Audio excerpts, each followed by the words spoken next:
Please আমাকে ছেড়ে দিন। টাকাগুলো আমার নেবেন না, তাহলে আমি বাড়ি যেতে পারবো না। প্লিজ এত বড় ক্ষতি করবেন না। ওই, এত চেঁচাচ্ছ কেন? একদম মুখের ভেতর গুলি করে দেও। যা আছে সব বের কর। ভয়ে আর মুখ খুলছি না। পকেটে থাকা গুলি বের করে হাতে দিলাম, সাথে মোবাইলটাও নিয়ে গেল।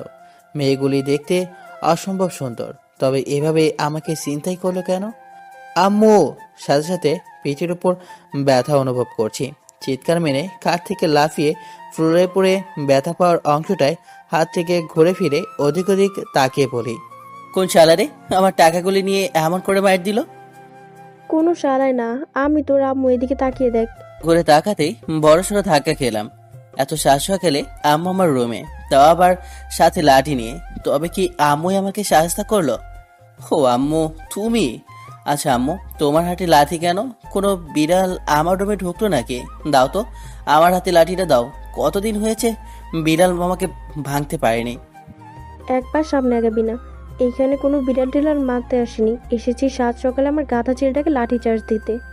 চোখের পলকে পেছন থেকে আম্মুকে জড়িয়ে ধরে পড়ে। আম্মু, তোমার এই হীরা টুকরা সোনামণি ছেলেটাকে মারবে? কি করেছে এই সোনার টুকরা ছেলেটায়? একদম গায়ে হাত দিবি না, সর আমার সামনে থেকে। আসছে আমার হীরা টুকরা ছেলে। সাত সকালে কি শুরু করেছিলে? হ্যাঁ, প্লিজ আমাকে ছেড়ে দিন, আমার টাকাগুলো নেবেন না। এভাবে চেঁচিয়ে ঘুমের 12টা বাজলে কেন? নাকি শান্তিতে ঘুমাতেও দিবি না? এবার বুঝতে পেরেছে কেন আমার উপর লাঠিচার্জ করতে চাচ্ছে, আর কেনই বা করবে। চুলগুলি হাতে ডগায় আঙ্গুল রেখে চুলকাতে চুলকাতে বলি, আম্মু, তোমার এই সোনার টুকরা ছেলেটাকে স্বপ্নের ঘরে 7-8টা মেয়ে ধরে প্যান্টের ভেতর থেকে টাকা নিয়ে যাচ্ছে। আমি দিতে চাইনি, সাথে সাথে মুখের ভেতর গুলি ধরে মেরে ফেলার হুমকি দিয়ে টাকাগুলি নিয়ে চলে গেছে। তাই ভয়ভাবে চেঁচাচ্ছিলাম। হা করে মুখের ভেতরে হাত চেপে তাকিয়ে আছে। বুঝতে পারলাম আম্মু আমার প্রতি মায়ের বিভোর হয়ে গেছে। হঠাৎ করে কাছে এসে মাথাটা চেপে ধরে, কারণ আম্মু আমার থেকে পিচ্ছি, যার কারণে মাথার চুলগুলি খামচে নিচে চেপে রেখে বলল, কই দেখি দেখি, আমার বাপজানের কিছু হলো নাকি? আরে আম্মু, কিছু হওয়ার আগেই তো লাঠিচার্জ করতে চাচ্ছিলে, সেই বলে পালিয়ে গেছে, আর আমি বেঁচে গেছি। ও, তাহলে প্রতি সকালে এখানে লাঠি নিয়ে আসতে হবে? একটু নড়ে চড়ে ঘুরে দাঁড়িয়ে পড়লাম। কেন আম্মু, লাঠি নিয়ে থাকবা কেন? কারণ ওদের ভাব বেশি ভালো ঠেকছিল না, কালকেও আবার আসতে পারে। আম্মুর কথা শুনে হাসবো নাকি কাঁদবো সেটাই মনে করতে পারছি না। স্বপ্নে যাদের দেখলাম তারা নাকি কালকেও আসতে পারে। আম্মু, তুমি কোনো চিন্তা করবে না, তোমার এই সাহসী বীর মুক্তিযোদ্ধা ছেলের আশেপাশেও আসবে না। আর যদি আসে তাহলে চেঁচিয়ে তোমাকে ডেকে নেব। ওরে আমার সোনা টুকরা ছেলে রে, কথাগুলো কি ভারী মিষ্টি। এবার খেতে আয়, অনেক কথা বলছো। হ্যাঁ, তুমি যাও, আমি ফ্রেশ হয়ে আসি। এর ভেতরে আপনাদের কিছু কথা বলি। আমি সিফাত, বাবা মায়ের রাজপুত্র, একটা ছোট বোনও আছে। এই নিয়ে আমার পরিবার। ফ্রেশ হয়ে নিচে গেলাম, সবাই নাস্তা করছে। চেয়ার টেনে পাকনা বোনটার মুখ বরাবর বসে গেলাম। রিয়া আমার বোনের নাম। কি রে ভাইয়া, তোর মুখখানা যে শুকনা শুকনা লাগছে। আম্মু সকালবেলা গরম কিছু দিল নাকি? ওই পেতনি চুপ, আমার মুখ শুকনা না ভিজা তোকে কে দেখতে বললো? দেখছো আপু, তোমার সামনে বসে তোমার বাদর ছেলে কি ধমক দিচ্ছে। হ্যাঁ, আরে মা, কাঁদিস না। দেখ বাদরটাকে কি করি। শিফা, তুই কিছু দিনের জন্য তোর খালুজানের কাছে যা, কারণ সে একা এত বড় একটা ব্যবসা সামলিয়ে নিতে পারছে। তুই কিছু দিনের জন্য ব্যবসাটায় সহযোগিতা কর। কি? একটা ধমক দিয়েছি বলে এখন আমাকে বাড়ি ছাড়া করবে? সত্যি আমি মনে হয় তোমার ছেলেই না। দিব এক চর, মুখে মুখে কথা বলিস, যা বলছি তাই কর। এত কথা আমি পছন্দ করি না। ছেলেটাকে এভাবে ধমকাচ্ছ কেন? যা তো বাপজান, তুই রেডি হয়ে আয়। আম্মু আব্বুকে যা বলবে তার কথার একচুল অধিক অধিক নড়বে না। মনের দুঃখে বিলাস নিয়া রেডি হইতেছে, হঠাৎ রুমে ঢুকে দরজা লাগিয়ে দিল। কি রে, এখন কেমন লাগে? আমাকে ধমকানোস, এটাই ফল। এতদিন তো নিজের ঘরে বসে হাতির মতো খাইছিস, এখন অন্যের বাড়ি খেয়ে দেখ। দেবো না একটা? আমার রুম থেকে বের হ, আজ তোর জন্য বাড়ি থেকে নামতে হচ্ছে। কি? আবার আমাকে ধমক দেওয়া? আব্বু! মুখ থেকে আর শব্দ বাইরে বের হওয়া দেওয়া যাবে না। মুখখানা চেপে রেখে বলি, বোন, তোর কাছে মাপ চাই। এবার যদি আব্বুর কাছে বলিস তাহলে খালুজানের বাড়িও জায়গা হবে না, সোজা বাইরে চলে যেতে হবে। তুই দেখ তো, আমার শার্ট পরা ঠিক আছে কিনা। পা থেকে মাথা বরাবর একবার চোখ বুলিয়ে দেখে বলে, হুম, একদম। আমার ভাইয়াটাকে সুন্দর লাগছে। এবার যাও। গুটি গুটি পা ফেলে নিচে এসে আম্মুর আঁচল ধরে হেঁটে হেঁটে বলছি, আম্মু, ও আম্মু, আমাকে এভাবে শাস্তি না দিয়ে বাসায় রেখে দাও না। আম্মু, তুমি এই হানিমুনের কথায় গলে যাবে না। ওকে বাড়ি থেকে তাড়াতেই হবে। হ্যাঁ, যাচ্ছি যাচ্ছি। আমি কি তোদের কিছু? যা বাপজান, আর দেখিস তোর স্বপ্ন যেন সত্যি না হয়ে যায়। টাকা পয়সা ঠিক করে নিস। যাই হোক, মনের দুঃখখানা নিয়ে কালোজানের বাড়ির উদ্দেশ্যে রওনা দিলাম। প্রায় 2 ঘন্টা পর এসে তাদের শহরে পা রাখলাম। কত বছর পর এই শহরে পা রেখেছি তা জানি না, সব অচেনা অচেনা মনে হচ্ছে। কালোজানকে ফোন করে সামনের দিকে আসতে বললাম। তার নাকি একটা মেয়েও আছে, নাম হচ্ছে রোহি ইসলাম, কিন্তু আমার চোখের আওতার নাগালে কখনো দেখতে পাইনি। সামনে 2-1 পা হেঁটে চলেছি, হঠাৎ করে কে জানি আমার কলার টেনে ছোট একটা অচেনা রাস্তায় ঢুকিয়ে নিল। চিৎকার দিতে যাব, কয়েকটা মেয়ে এসে মুখখানা চেপে ধরল। শব্দ ছাড়া কিছুই বের হচ্ছে না। রাস্তাটা ভয়ানক, অন্ধকার বোঝা যাচ্ছে। অনেক দূর নিয়ে যেতেই একটা মেয়ে বলে উঠল, শালাকে এখানেই রেখে কাজটাকে সেরে ফেলি। এবার মুখটা ছেড়ে দে। মুখটা ছেড়ে দিতে জোরে নিঃশ্বাস নিচ্ছি। ভয়ে গলাটা শুকিয়ে মরুভূমি হয়ে গেছে, শরীর কাঁপছে। পানটা বুঝি এখানে বিলিয়ে দিতে হবে। কাঁপা কাঁপা গলায় বলে উঠলাম, আমাকে মারবেন না প্লিজ। এই নিন, আমার কাছে যা যা আছে সব দিয়ে দিয়েছি। আমার জানটা শুধু ভিক্ষা দিন। তুই তো বহুত ভালা, চাওয়ার আগেই সব দিয়ে দিলি। উফ, তুই তো দেখতেও অনেক কিউট। তোর মতো ছেলে আমার চোখে তো কখনো পড়েনি। তোকে একটু যে ছুঁয়ে দেখতে ইচ্ছে করছে। চোখে চোখ রেখে সামনের দিকে পা বাড়িয়ে দিয়েছে। এবার ভয়ে পানটা উড়ে যাচ্ছে। নিচে থাকা প্যান্টটা ভিজে যাওয়ার মতো অবস্থা, পিছনে যাওয়ার কোনো জায়গা নেই। হাত রেখে দেখে দেয়ালে পিঠ ঢেসে আছে। মেয়েটা কাছে এসে 2 হাতের মাঝে আমাকে আটকে নিল। এবার ভয়ে চোখগুলি বন্ধ করে বলি, আমাকে ছেড়ে দিন প্লিজ, এত বড় সর্বনাশ করবেন না। এই চুপ, বাচ্চাদের মতো ঘ্যান ঘ্যান করে কান্না করলে না, প্যান খুলে বাকি কাজটাও সেরে ফেলবো। ইজ্জত বাঁচাতে চোখ বুজে সহ্য করে নিতে হচ্ছে। মেয়েটার ঠোঁট এতটাই কাছে চলে এসেছে, তার নিঃশ্বাস সোজ ছুঁয়ে যাচ্ছে। পাশে থাকা মেয়েগুলি বলে উঠল, রুহি, এসবের এখন সময় নেই, পরে সমস্যা হয়ে যাবে। তাছাড়া আমাদের কাজ তো শেষ এখন, যত তাড়াতাড়ি হয় এখান থেকে ভাগ। রোহির নাম শুনে জিভে একটু জল চলে এসেছে।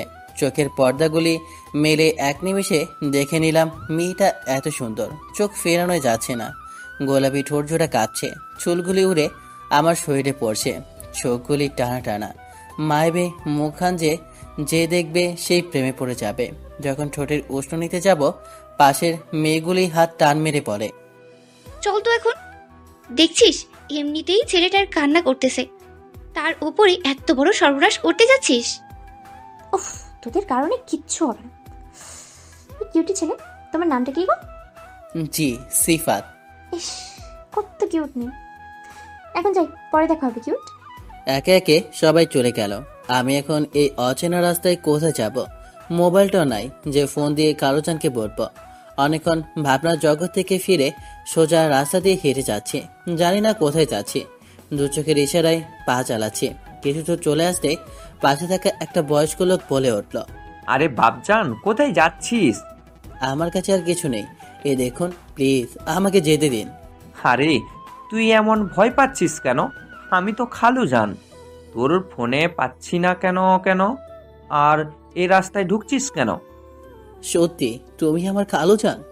জড়িয়ে ধরে চোখের পানি ছেড়ে দিয়ে কাঁদো কাঁদো গলায় পড়ি। তোমাকে ফোন দিয়ে যখন আসতে বলেছি তখন রাস্তার পাশ দিয়ে 2-1 পা হেঁটে শহরটা দেখতেছিলাম। হঠাৎ কতগুলো মেয়ে কলার চেপে ধরে এই রাস্তায় নিয়ে এসেছে, আমার সবকিছু চিন্তাই করে নিয়ে গেছে খালুজান। তোর ফোন যখন বন্ধ বলছে তখন আমিও ভাবছি এমন কোনো কিছু একটা হবে, তাই এই রাস্তায় খুঁজতে ঢুকলাম। প্রাণে যে বেঁচে আছিস এটাই আল্লাহর কাছে বিশেষ শুক্রিয়া, না হলে তোর মা বাবার কাছে কি জবাব দিতাম। এবার বাসায় চল, সব ঠিক হয়ে যাবে। চলো। একটা রেশা নিয়ে বাসার সামনে চলে এলাম। বাসাটা দেখতে হেব্বি সুন্দর। মাথাটা ওপরের দিকে রেখে ঘুরে ঘুরে চোখ বুলে বাসাটা দেখতেছি। তখন খালুজান বলল, বাপজান, এটাই আমার বাসা, এখন থেকে এখানে থাকবে তুমি। ভিতরে গিয়া তোমার খালামণির সাথে গল্প করো, আমি একটা কাজ করে আসছি। ঠিক আছে। মাথা নিচু করে প্যান্টের পকেটে হাত দুখানা গুজে গুনগুন করে বাসের ভেতরে প্রবেশ করছি। দরজায় কলিং বেল চাপ দিতেই দরজা খুলে গেল। পায়ের অংশটা মেয়েদের মতো দেখতে, অবাক হয়ে চেহারার দিকে চোখ পড়তে চিৎকার মেরে সেন্সলেস হারিয়ে ফেললাম। ইস, কিউট ছেলেটাই তো আমাকে দেখেই তো জ্ঞান হারিয়ে নিল। এখন কি করি? তবুও আমাদের বাসা খুঁজে পেলো কিভাবে? ওকে রাস্তায় ফেলে আসলাম, মাথার ভিতরে কোনো কাজ করছে না। আব্বু আম্মু দেখার আগে করে একটা ব্যবস্থা করতে হবে।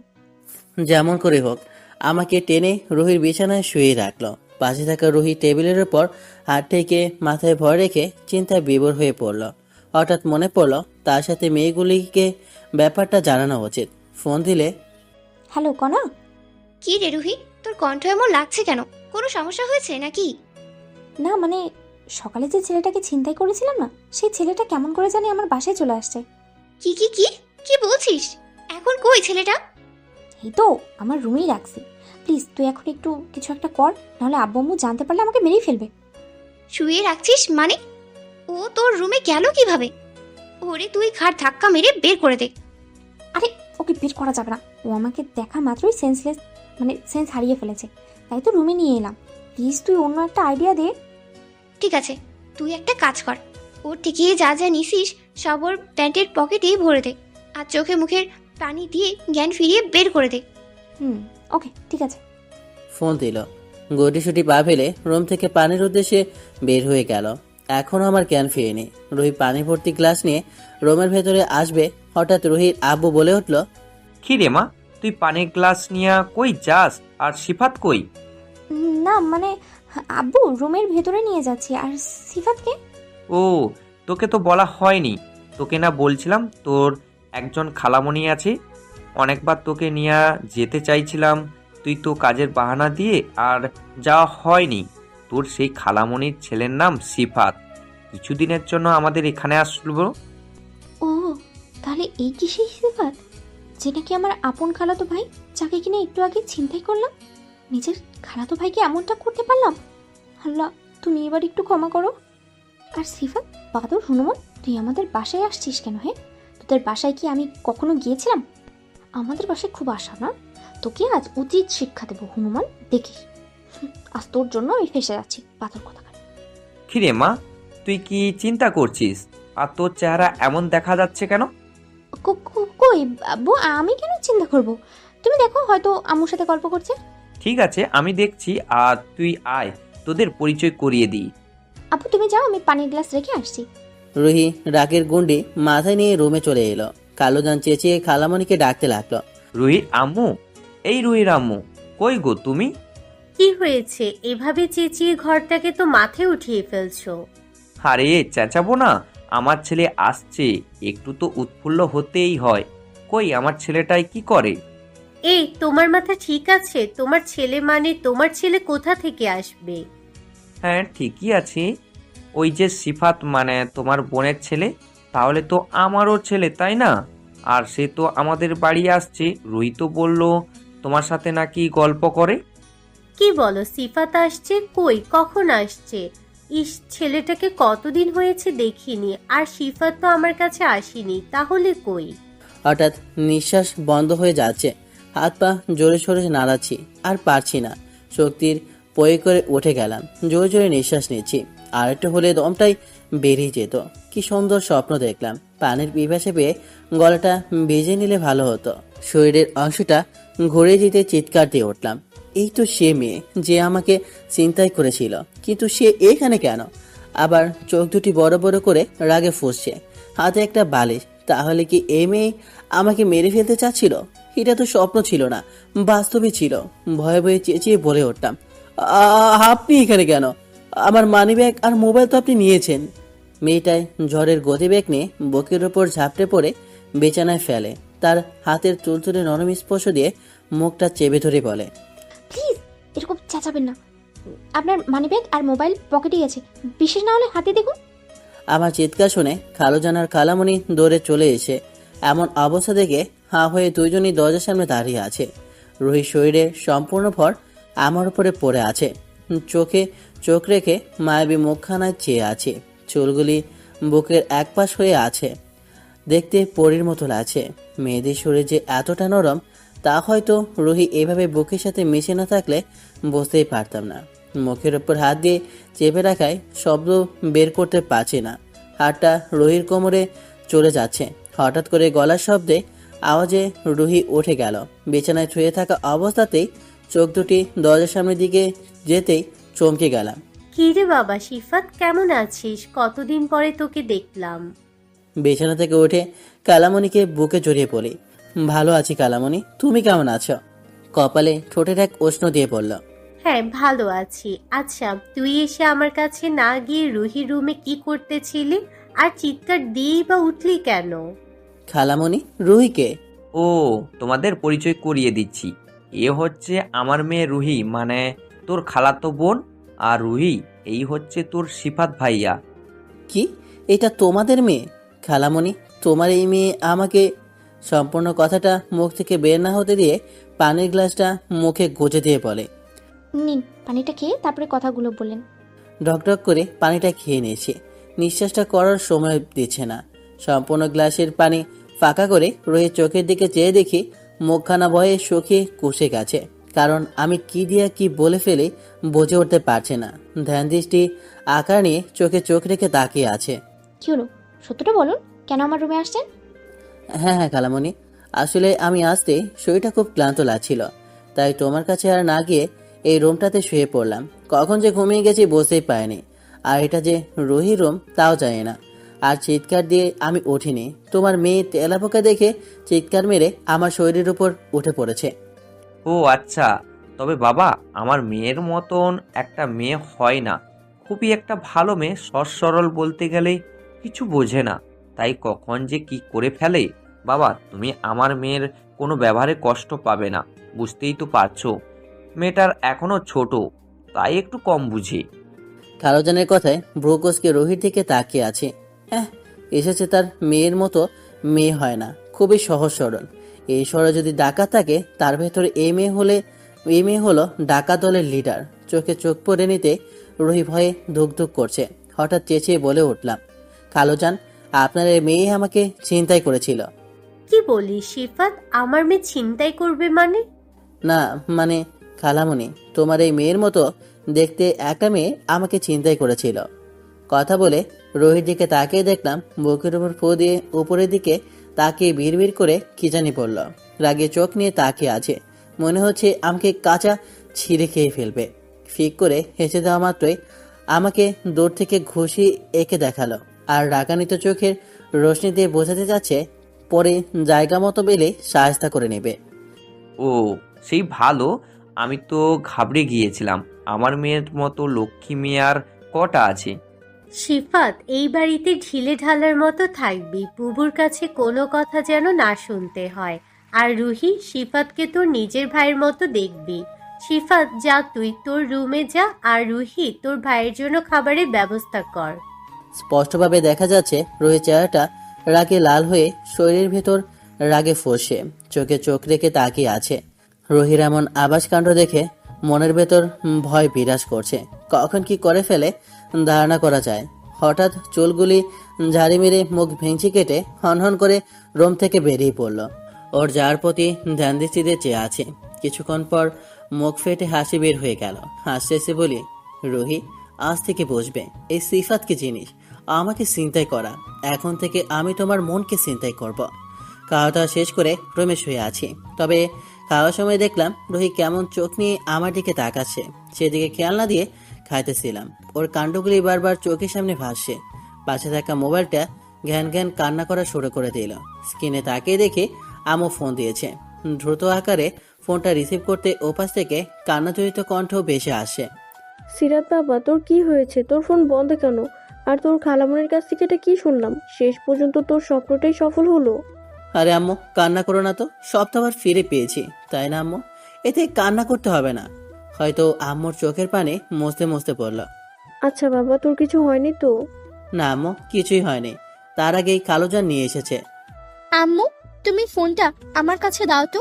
কি রে ভাইয়া, রুহি আপুর সাথে দেখা হয়েছে? কেন রে পেতনি, রুহিকে তুই আগে থেকে চিনতিস নাকি? আপুকে আমি আগে থেকেই চিনতাম। তবে তোকে দেখার জন্য অনেকবার যেতে বলছিল, তাই আমি এমন প্ল্যান করে রুহি আপুর বাসায় পাঠালাম। কিরে পেতনি, তুই আমাকে এই ডাকাতের বাড়ি পাঠালি কেন? কেন ভাইয়া, তোকে রুহি আপু ডাকাতি করেছে নাকি? না, তবে ডাকাতি করার বাকিটা রাখেছে কে? কি? তার মানে রুহি আপু তোর সাথে এমন কাজ করছে? ওকে দাঁড়া, এক্ষুনি আমি ফোন করে দেখছি রুহি আপুর কেমন করে সাহস হলো আমার ভাইকে ছিনতাই করা। আরে আরে, তোর ফোন করে বলতে হবে না, আমি নিজেই দেখছি। রুহি আপুকে এমন শিক্ষা দিবি যাতে সারা জীবন তোর কথা মনে রাখে। আর কোনো সমস্যা হলে আমাকে ফোনে বলবি। পেতনি, এখন ফোন রাখ। রোহি এবার বসবে আমার ঠেলা। আমাকে দেখার জন্য তুমি বেকুল হয়েছিলে। গুটিসুটি পা ফেলে রোহি রুমের দিকে এগিয়ে ওকে দিয়ে দেখছি কার সাথে জানি ফোনে কথা বলছে। কান দুটি খাড়া করে রোহির ফোনের ভেতর দিয়ে শুনতে লাগলাম। হ্যাঁ রুহি বল, ওই সারাকে তোর ঘাট থেকে ধরে বের করে দিয়েছিস? ঘাড় ধরে বের করে দেওয়ার আগেই তো এই শালা আমার ঘাড়ে চেপে বসলো। তোর মাথা কি ঠিক আছে? ঘাড় চিপে বসেছে মানে? আর বলিস না, যেই শালাকে ছিনতাই করেছিলাম না, সে আমার নিজ আপন খালাতো ভাই। কি? তাহলে সব জেনেও চিন্তাই করলি কেন? আরে আমি জানতাম নাকি ওই বদমাইশটাই আমার খালাতো ভাই? না জানেন তো এমন করেছি। ভাই, এই কাজের ভেতর আমি নাই, তোরটা তুই বুঝে শুনে নে। ভাই, আমি ফোন রাখছি। না না, এখানে থাকা যাবে না। লম্বা লম্বা পা বাড়িয়ে রুমে এসে দরজা লাগিয়ে ভাবতে লাগলাম রোহিকে কিভাবে সাহায্য করা যায়। খাটের কোনায় ধপাস করে বসে পড়ে হাত দুখান গালে রেখে আঙ্গুলের ডগায় ঠোঁটের উপর স্পর্শ করছি। কপালের ঘাম জমজম করছে। যেভাবে হোক আজ রাতেই কিছু একটা করতে হবে। রাতের অন্ধকারে চাঁদের উপর হাঁটছি আর রোহির কথা ভাবছি। কিছু একটা করতে হবে। আমিও দেখিয়ে দিতে চাই এই সিফাত কি জিনিস। হঠাৎ ছাদে আসার কারো শব্দ পেলাম। পেছনে করে তাকিয়ে দেখি অন্ধকারে সিঁড়ি বেয়ে ফুটফুটে এক পরী ওপর আসে।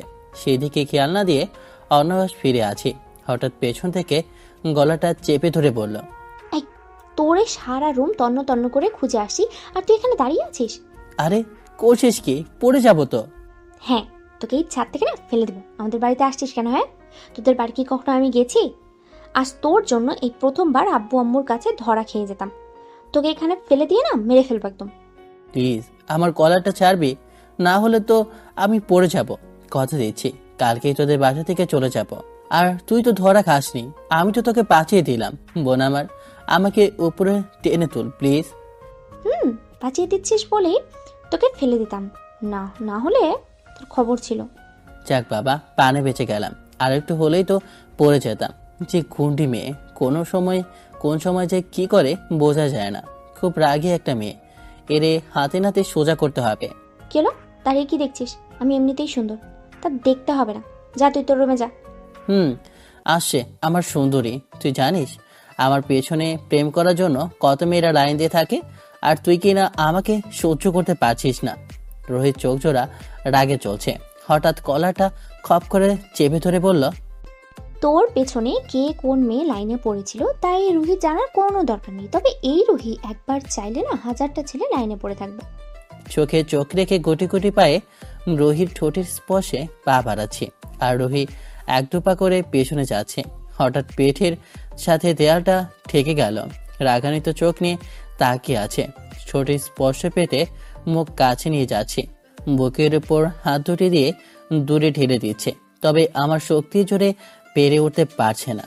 তাই বলে উঠল, ছাড় কুত্তা, ভালো হচ্ছে না কিন্তু।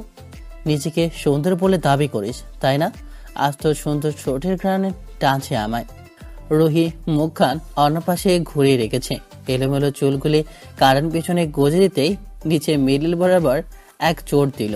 নাক মুখ চেপে বসে পড়লাম। রুহি হাসতে হাসতে গড়াগড়ি কাছে, নিঃশ্বাসটা বন্ধ হয়ে আছে। এমন ভাবে কেউ মারে মনে হচ্ছে পানটাই উড়ে যাচ্ছে। ইস, বাবা হওয়া বুঝি আর হলো না রে। এই রুহির সাথে ইতরামি করা, এখন বুঝো কেমন মজা।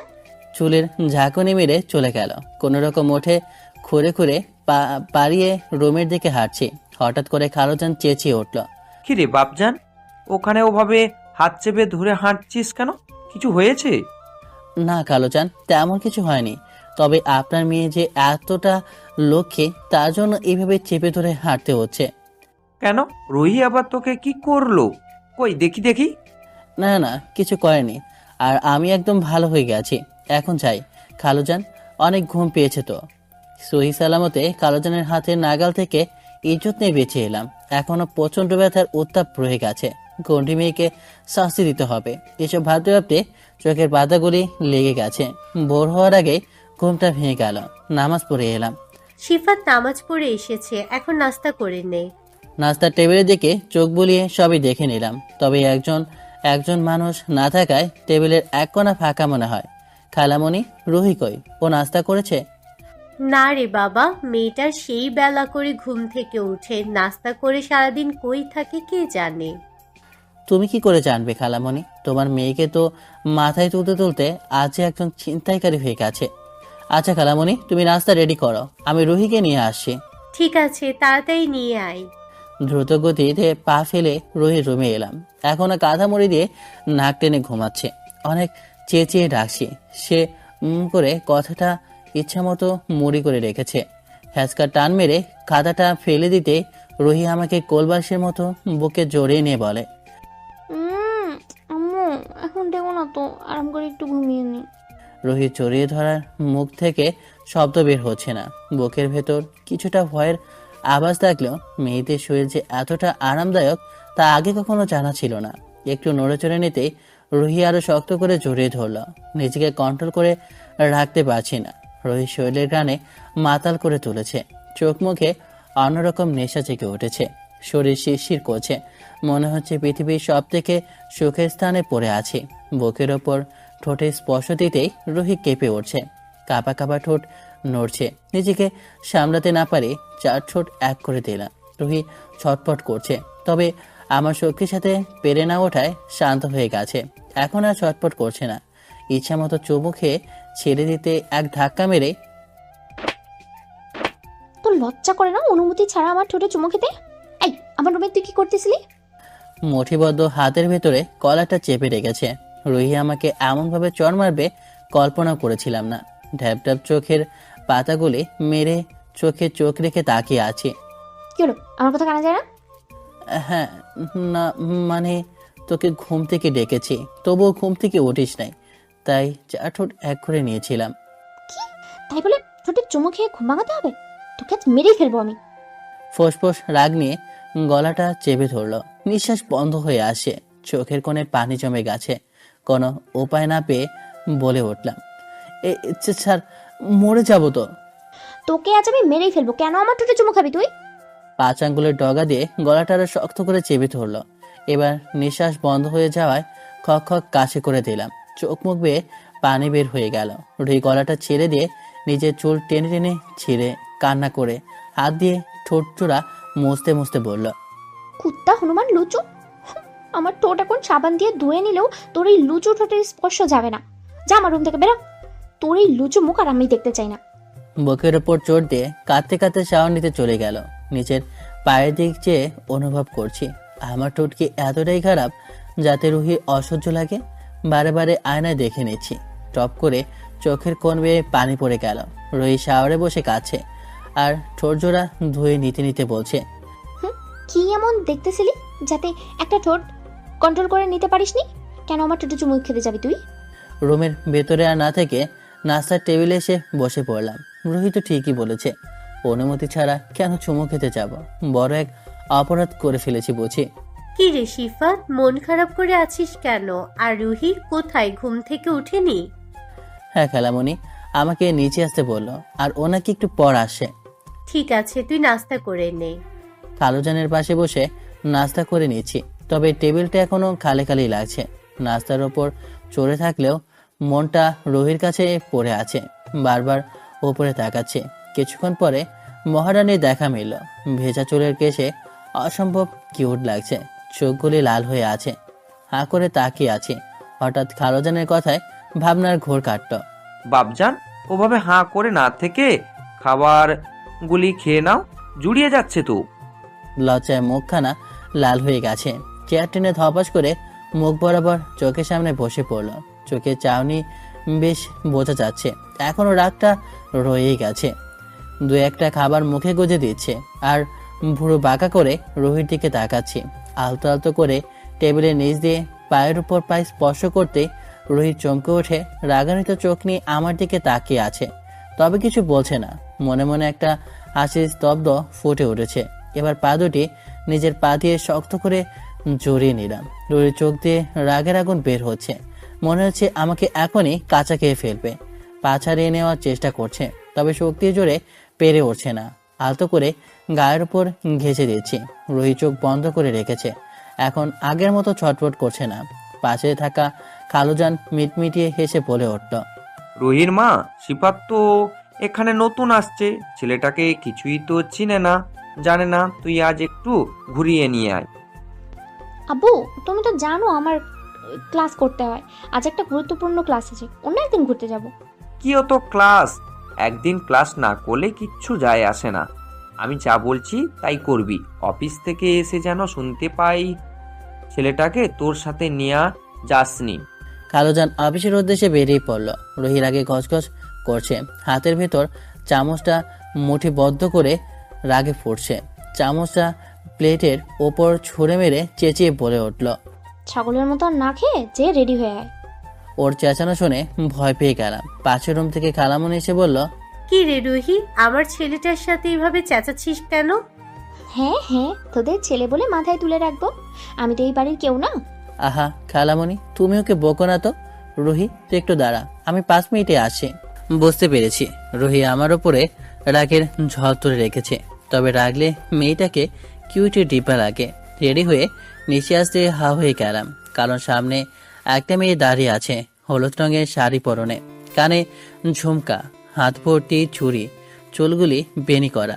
এক কথায় অসাধারণ লাগছে। আল্লাহ তাআলার তৈরি করা বস্তু যে এত সুন্দর হতে পারে তা আগে কখনো জানা ছিল না।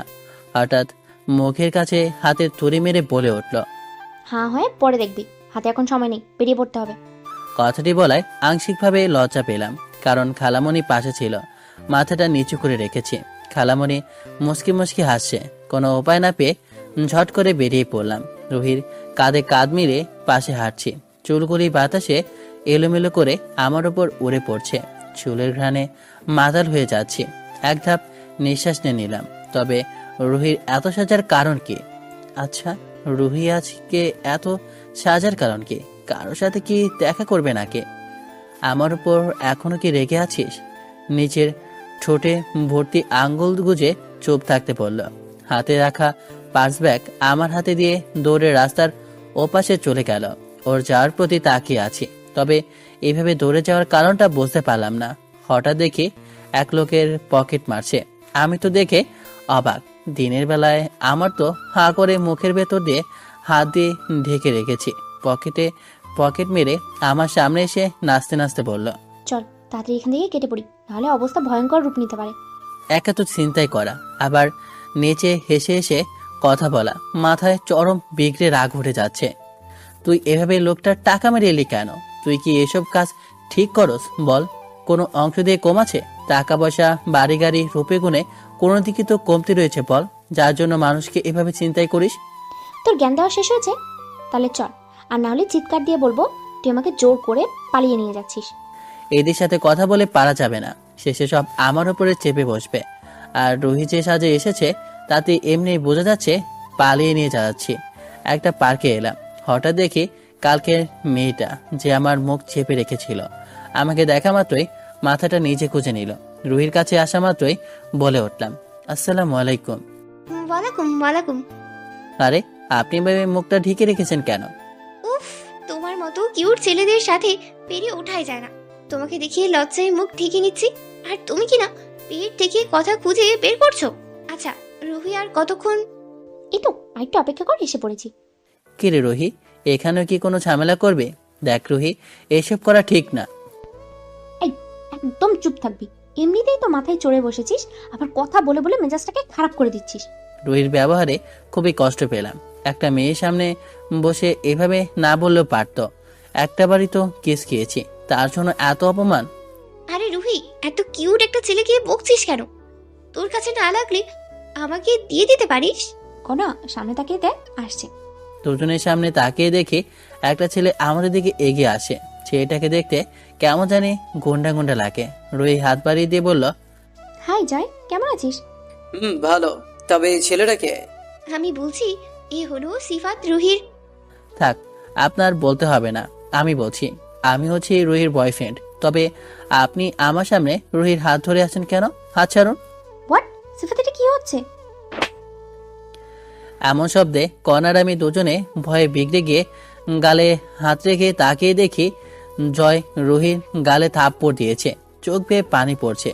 জয় রাগান্বিত কণ্ঠস্বরে বলে উঠল, তোর মতো মেয়েকে আমার ভালোবাসাটাই ভুল হয়ে গেছে। সিফাত, তোমার এই কাজটা মোটেও ঠিক হয়নি। তোমার জন্য রুহির আজ সম্পর্কটা শেষ হয়ে গেল। রুহি গালে হাত রেখে চোখের পানি ফেলছে। সামনে দুপা বাড়িয়ে বললাম, আমি যা করেছি সব বুঝে শুনে করেছি, কারণ আমি রুহিকে প্রথম দেখাই ভালোবেসে ফেলেছি।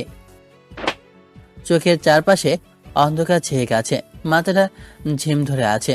গালে হাত রেখে রুহি চোখে চোখ রেখে ড্যাব ড্যাব করে চোখের পাতা নিয়ে তাকিয়ে আছে। শার্টের কলার চেপে ধরে ঝাঁকাতে ঝাঁকাতে বলল, কে তোকে ভালোবাসে? আমি তো কখনো তোকে ভালোবাসি না। তুই আজ আমার এত বড় ক্ষতিটা কেন করলি? কি অন্যায় করেছি আমি তোর সাথে? বল, কেন এমনটা করলি তুই? কাঁদতে কাঁদতে বুকের সাথে মাথা ঠেকিয়ে দিল।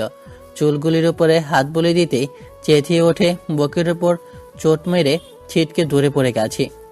তুই আমার শরীরে কোন সাহসে টাচ করলি? হ্যাঁ, কেন আমার সাথে এইসব করতে এসলি? আরেকটা চরমাতে যাবে এমন সময় কণা রুহির হাতের কবজিটা চেপে ধরে বলে, রুহি, এটা কিন্তু বাড়াবাড়ি হয়ে যাচ্ছে। একটা ছেলের জন্য নিজের কাজিনের ওপর হাত তুলবি? মেয়ে হয়ে যখন জন্মিয়েছিস তখন ওই রকম হাজার ছেলে পাবে। চলো সিফাত, ওর কাছে তোমার চেয়ে ওর বয়ফ্রেন্ডের মূল্যই বেশি। কি রে বাপজান, রুহিকে দেখলাম কাঁদতে কাঁদতে বাসায় ফিরতে, আবার তোর মন খারাপ, কিছুই তো বুঝে উঠতে পারছি না। কি যে বলো না খালুজান, রুহি কাঁদবে কেন? তুমি একটু দাঁড়াও, আমি দেখছি। দৌড়ে ওপরে এসে রুহি রুমে টোকা দিচ্ছি, তবে খুলছে না। দরজার সাথে কান চেপে শুনতে পেলাম গুনগুন করে কেউ কাছে। অনেক ডাকাডাকির পরে দরজা খুলেই বলল, এখানে কি চাস? নাকি আমাকে এখন মেরে ফেলবি? তাহলে গলার টিপে মেরে ফেল। সবসময় এত ঘ্যান ঘ্যান করা ভালো লাগে না। নিচে চল, কে আসবে? না, আমি খাবো না, তুই খেয়ে নে। ঠিক আছে, তুই দাঁড়া, আমি খাবার নিয়ে আসি। কালামনির কাছ থেকে খাবার নিয়ে এলাম। রুহি খাটের উপরে বসে মাথাটা একটু বকে রাখায় চুলগুলি বিছানায় পড়ে আছে, তবে কান্না মাখায় মুখখানা লাল হয়ে চোখে জলে কাজল লেপটে ঠোঁটের বেয়ে নিচে পড়েছে। মুখের সামনে খাবারের প্লেটটা ধরে বলি, নে হা কর। কান্না মাখা চোখে চোখ রেখে তাকিয়ে আছে। নিজের প্রতি খুব মায়া হচ্ছে, কারণ রুহির চোখের জল কেমন জানি সহ্য হচ্ছে না। হঠাৎ প্লেটটা ঝাটকা মেরে দূরে ছুঁড়ে মারল। রুহির এমন আচরণে মেজাজটা গরম হয়ে গেল। খাটের উপর রুহিকে চেপে ধরে ঠোঁট এক করে ঠোঁটে ঠোঁট ডুবিয়ে দিলাম। রুহি ছটপট করছে, কিন্তু এতটাই জোরে চেপে ধরে আছি যার কারণে রুহির শক্তির সাথে পেরে উঠছে না। ইচ্ছা মতো ঠোঁট চষেছি। কিছুক্ষণ পর ছেড়ে দিয়ে চোখে চোখ রেখে তাকিয়ে আছে। রুহি গরম নিঃশ্বাস আমার মুখে পড়ছে, তো দুটি লাল হয়ে গেছে। শয়তান ছেলে, ছাড় বলছি। উফ, লাগছে, ছাড়। এবার যদি খাবার না খেয়ে প্লেট ছড়ে মারিস তাহলে তোর কবর করে ছাড়বো। ভালো করে হ কর। একবার তো বলেছি আমি খাবো না। ঠিক আছে, তাহলে আবারও তোর ঠোঁটে চুমু খাই। এমনিতেই তোর ঠোঁট দুটি খুব মিষ্টি লাগে। একদিনে চোখে অশ্রু নিয়ে ড্যাব ড্যাব চোখে তাকিয়ে রাগান্বিত ভাব নিয়ে বলল, বলদ কুত্তা, আমার ঠোঁট কি সরকারি ঠোঁট পেয়েছিস? হ্যাঁ, যখন ইচ্ছা চুমো খাবি? নাকি আমি তোর বিয়ে করা বউ? হ্যাঁ, বউ হতে আর কতক্ষণ, কিছুদিনের ভেতরেই হয়ে যাবে, চিন্তা করিস না। বেঁচে থাকতে তোর কখনো বউ হবে না। দরকার হলে জয়কে নিয়ে পালিয়ে যাব। জয়কে পেলে তো পালাবি। বেশি কথা না বলে খেয়ে নে, না হলে সরকারি ঠোঁট নিচের ঠোঁটের দখলে চলে আসবে। মুখের ভেতর খাবার গুজে দিচ্ছি, আর রুহি গপ গপ করে ভয়ে খেয়ে নিচ্ছে। তবে কান্না ভেজা মুখখান এতটা মলিন করে রেখেছে যা আমায় এক মায়ে টানছে। কি আছে তোর মাঝে বুঝি না, শুধু অনন্তকাল তোর দিকে তাকিয়ে থাকতে ইচ্ছে করে সারা জীবন তোকে দেখি। কি অদ্ভুত ভালোবাসা, কি অদ্ভুত সম্পর্ক। সবকিছু ভুলে যাই যখন তোর ওই মায়া ভরা মুখের দিকে তাকাই। আমি আবার নিজেকে হারিয়ে ফেলি তোর মাঝে। সত্যি রে। রুহিকে খাবার খাইয়ে দিয়ে রুমে শুয়ে আছি। হঠাৎ মোবাইলটা কেঁপে উঠল। তাকেই দেখি আমার বন্ধু অনেক ফোন দিয়েছে। দ্রুত আকারে ফোনটা রিসিভ করে কানে চেপে নিয়ে বলি, দোস্ত কেমন আছিস? ধুর শালা, খালাতো বোনের বাড়ি একা একা চলে গেলি, আর আমাকে একটা বারের জন্য বলার প্রয়োজন মনে করলি না? সরি দোস্ত। আচ্ছা, আমি যে এখানে এসেছি তোকে কে বলল? এর আগেই তো বলে বন্ধুত্ব। আচ্ছা, খালাতো বোনকে পটাতে পারলি তো? তারপরে অনেককে রুহির ব্যাপারে সব বললাম। বুঝতে পারছি। তবে একটা সমাধান আছে, যদি কাজটা আমার প্ল্যান মোতাবেক করতে পারিস তাহলেই তুই রুহিকে পেয়ে যাবি। প্রথমে রুহির ছিনতাইকারী থেকে সরিয়ে নিতে হবে, আর দ্বিতীয় প্ল্যানটা হলো তুই রুহির কলেজে ভর্তি হয়ে ওর বাসাতেই থাকতে হবে। কি বলিস? এটা কোনো কিছুতেই পসিবল না। তাছাড়া আমার আব্বু আম্মু এ ব্যাপারে মত দেবে না। দোস্ত, তোর লাইফে রুহিকে পাওয়ার এই একটাই উপায় আছে, ভেবে দেখ। ঠিক আছে, ভেবে দেখছি। এখন রাখছি, বাই। ফোন রেখে দেয়ালের সাথে পিঠ ঘেঁষে অনেকের বলা কথাগুলি চিন্তা করছি। কি করা যায়? আব্বু আম্মুকে কিভাবে রাজি করাই? নিজের চুল টেনে টেনে ছিঁড়ে ফেলছি। চারপাশে রাতের দমকা হাওয়া বইছে। রুমের ভেতর থাকতে আর ভালো লাগছে না। ছাদে এলাম, তবে ছাদের এক কোণ থেকে কথার শব্দ ভেসে আসছে। গুটি গুটি পা বাড়িয়ে কথার শব্দের অনুসরণ করে চলে গেলাম। দেখি একটা মেয়ে বসে বসে কথা বলছে। এত রাতে ছাদে একা একটা মেয়ে কি করে গলার আওয়াজ শুনে আমার দিকে ঘুরে তাকাতেই চমকে উঠলাম। মেয়েটা আর কেউ নয়, আমাদের রুহি। তবে চোখের নিচে জল। আবার আমাকে দেখে ফোন কেটে দিল। ব্যাপারটা বুঝে সামলিয়ে নিতে পারছি না। এখানে এসেছিস কেন? তোর জ্বালায় কি ফোনে একটু কথা বলতেও যাবো না? এইভাবে বলছিস কেন? রুমে একা ভালো লাগছে না, তাই ছাদে এসে দেখি তোকে। আচ্ছা, তোর চোখে পানি কেন? আর ফোনে কার সাথে কথা বলতেছিলি? সেটা কি তোকে বলতে হবে? আমি কখন কি করি তা তোর দেখতে হবে না। আমি যাকে মন প্রাণ দিয়ে যাকে ভালোবাসি সেটা জয়, তার সাথে কথা বলছি। এবার শোনা হয়েছে, তাহলে এখান থেকে যেতে পারিস। দেখ রুহি, তোর এই মন প্রাণে শুধু আমাকেই ভালোবেসে যেতে হবে। তাছাড়া তোকে আমি জীবনের চাইতে বেশি ভালোবাসি। So funny. তোর কথায় না হেসে না পারছি না। তুই কি ভেবেছিস তোর এই সুন্দর চেহারা মার্কা দেখে তোর প্রেমে পড়ে যাব? আর সেই দিন তো ইচ্ছে করি তোর ঠোঁটে কিস খেতে চাচ্ছি। তাহলে এটা আমাদের পেশা, যে কোনো ছেলে দেখলেই এমনটা ঘুরে যাওয়াটা স্বাভাবিক। আর তুই কি না সেই কথা মনে রেখে আমার প্রেমে পড়ে গেছিস? শোন, আমি জয়কে ভালোবাসি আর বাসবো। শুধু শুধু তুই আমার পাশে না, আমাদের মাঝখানে এই যে শত্রু হতে আসিস না। আমাদের বাসায় এসেছিস, তুই যতদিন সম্মান পাবি দেব। তোর যত ইচ্ছে আমাদের বাসায় থাক, আমার কোনো সমস্যা নেই। তবে আমার ব্যাপারে তুই একদমই নাক গলাবি না। আমাদের মাঝখানে তুই আসবে না, এর পরিণতি কিন্তু ভালো হবে না, বলে দিলাম। কথাগুলি বলে রুহি সামনের দিকে পা বাড়িয়ে যেতে লাগলো। হঠাৎ চেঁচিয়ে বলে ওঠে, তারা রুহি, তবে তুইও শুনে রাখ, এই সিফাত তোকে একদিন হলেও আপন করে নেবে। আর তোর এই গুন্ডা মার্কা জয়কে আমি দেখে ছাড়বো। তোর সাহস হলো কি করে আমার সামনে জয়কে খারাপ বলার? জয় আমার ভালোবাসা, আর তুই কিনা জয়কে গুন্ডা বলিস? জয় যাই হোক, ওকে আমি ভালোবাসি। জয়ের ব্যাপারে তোর কিছু বলতে হবে না, বুঝেছিস? চুলের ঝটকা আমার শরীরের উপর পড়লো। রুহি চলে গেল। কাঠপোড়া মূর্তির মতো গালে হাত রেখে দাঁড়িয়ে আছি। শালা, একটা জয়ের জন্য এতটা অপমান, চর খেতে হচ্ছে। রুমে এসে বিছানায় ঢুকে ঠুকে ঠুকে কাঁদছি। রুহি এমন করবে কখনো কল্পনা করিনি। অনেকের কথাগুলি কাজে লাগাতে হবে, নাহলে রুহিকে আমার জীবন থেকে হারিয়ে যাবে। কিন্তু আব্বু আম্মু কি এসবের ব্যাপারে মেনে নেবে? একবার বলেই দেখি না। কালকে সকালে এসব ব্যাপারে কথা বলবো। রুহি দেওয়া অপমান আর জ্বরের কথা ভেবে ভেবে ঘুমিয়ে গেলাম। সকালে ঘুম ভেঙে গেল। ঘড়ির কাঁটার দিকে তাকিয়ে দেখি 9টা ছুঁই। এত বেলা হয়ে গেছে, আর খালামণি আমাকে ডাকলোই না। যাক, এ সময় আম্মুকে ফোন করে বলাটা খুব জরুরি। হ্যালো আম্মু, কেমন আছো তুমি? হ্যাঁ বাবা, ভালো আছি। তুই কেমন আছিস? আর তোর খালামণি তোকে ঠিক মতো আদর করেছে তো? ভালো আছি। আর খালামণি আমাকে নিজের ছেলের চোখেই দেখে। আচ্ছা আম্মু, আমার একটা কথা রাখতে হবে। এমন করে বলছিস যে তোর কোনো কথাই কখনো রাখি নাই। আর আম্মু, তুমি তো আমার এই পৃথিবীর সব থেকে সেরা আম্মু। ঘটনা কি আজ যে আমার সোনার টুকরা ছেলে এভাবে কথা বলছে?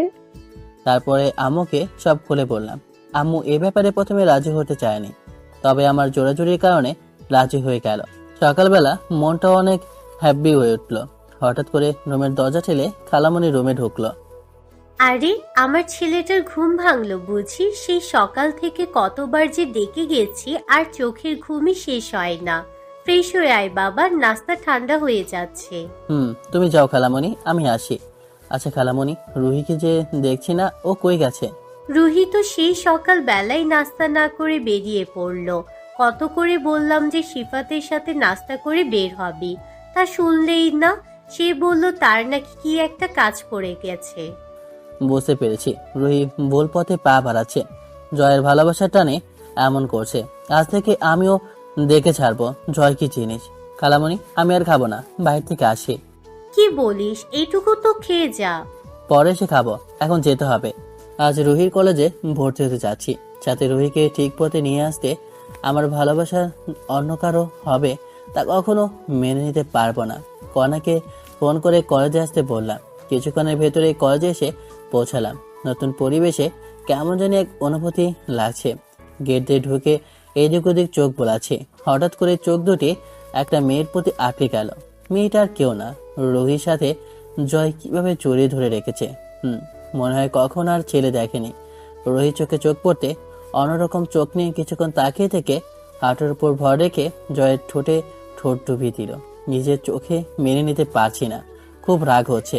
খুব মুখখান গম্ভীর করে অন্য পাশে ঘুরে রেখেছি। হঠাৎ পেছন থেকে কেউ কাঁধে হাত রেখে বলে, চল, এখানে থেকেই ওদের ভালোবাসা আদান প্রদান দেখতে হবে না। চলো। এখানে থাকলে তাদের হয়তো ডিস্টার্ব হতে পারে।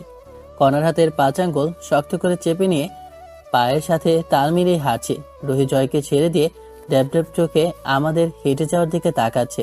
চোখে চোখ পরে নিতে বুড়োটা কুঁচকে ঠোঁটটা বাঁকা করে মুখখান ঘুরে নিল। হয়তো তার কাছে এই জিনিসটাও অসহ্য লাগছে। তার সামনে দিয়ে কণা এভাবে হাত ধরে নেবে, ব্যাপারটা রুহি মেনে নিতে পারছে না। তবে আমার মনের ভেতরে কষ্ট জমে থাকলেও কণা হাত ধরায় কিছুটা শান্তি লাগছে। কণা আমাকে ভর্তি করিয়ে দিল। কাল থেকে ক্লাস শুরু। মন খারাপ করে কলেজের ক্যাম্পাসে কণা পাশে বসে আছি। দেখ সিফাত, এভাবে মন মরা হয়ে থাকিস না। তুই মন মরা হলে আমার ভালোই লাগে না। তাছাড়া ভালোবাসা বললেই পাওয়া যায় না। রুহিকে তুই কোনো দিন পাবি না এমন আশা নিয়ে পড়ে থাকিস না। রুহি জয়কে সে কলেজ লাইফ থেকেই ভালোবেসে আসছে।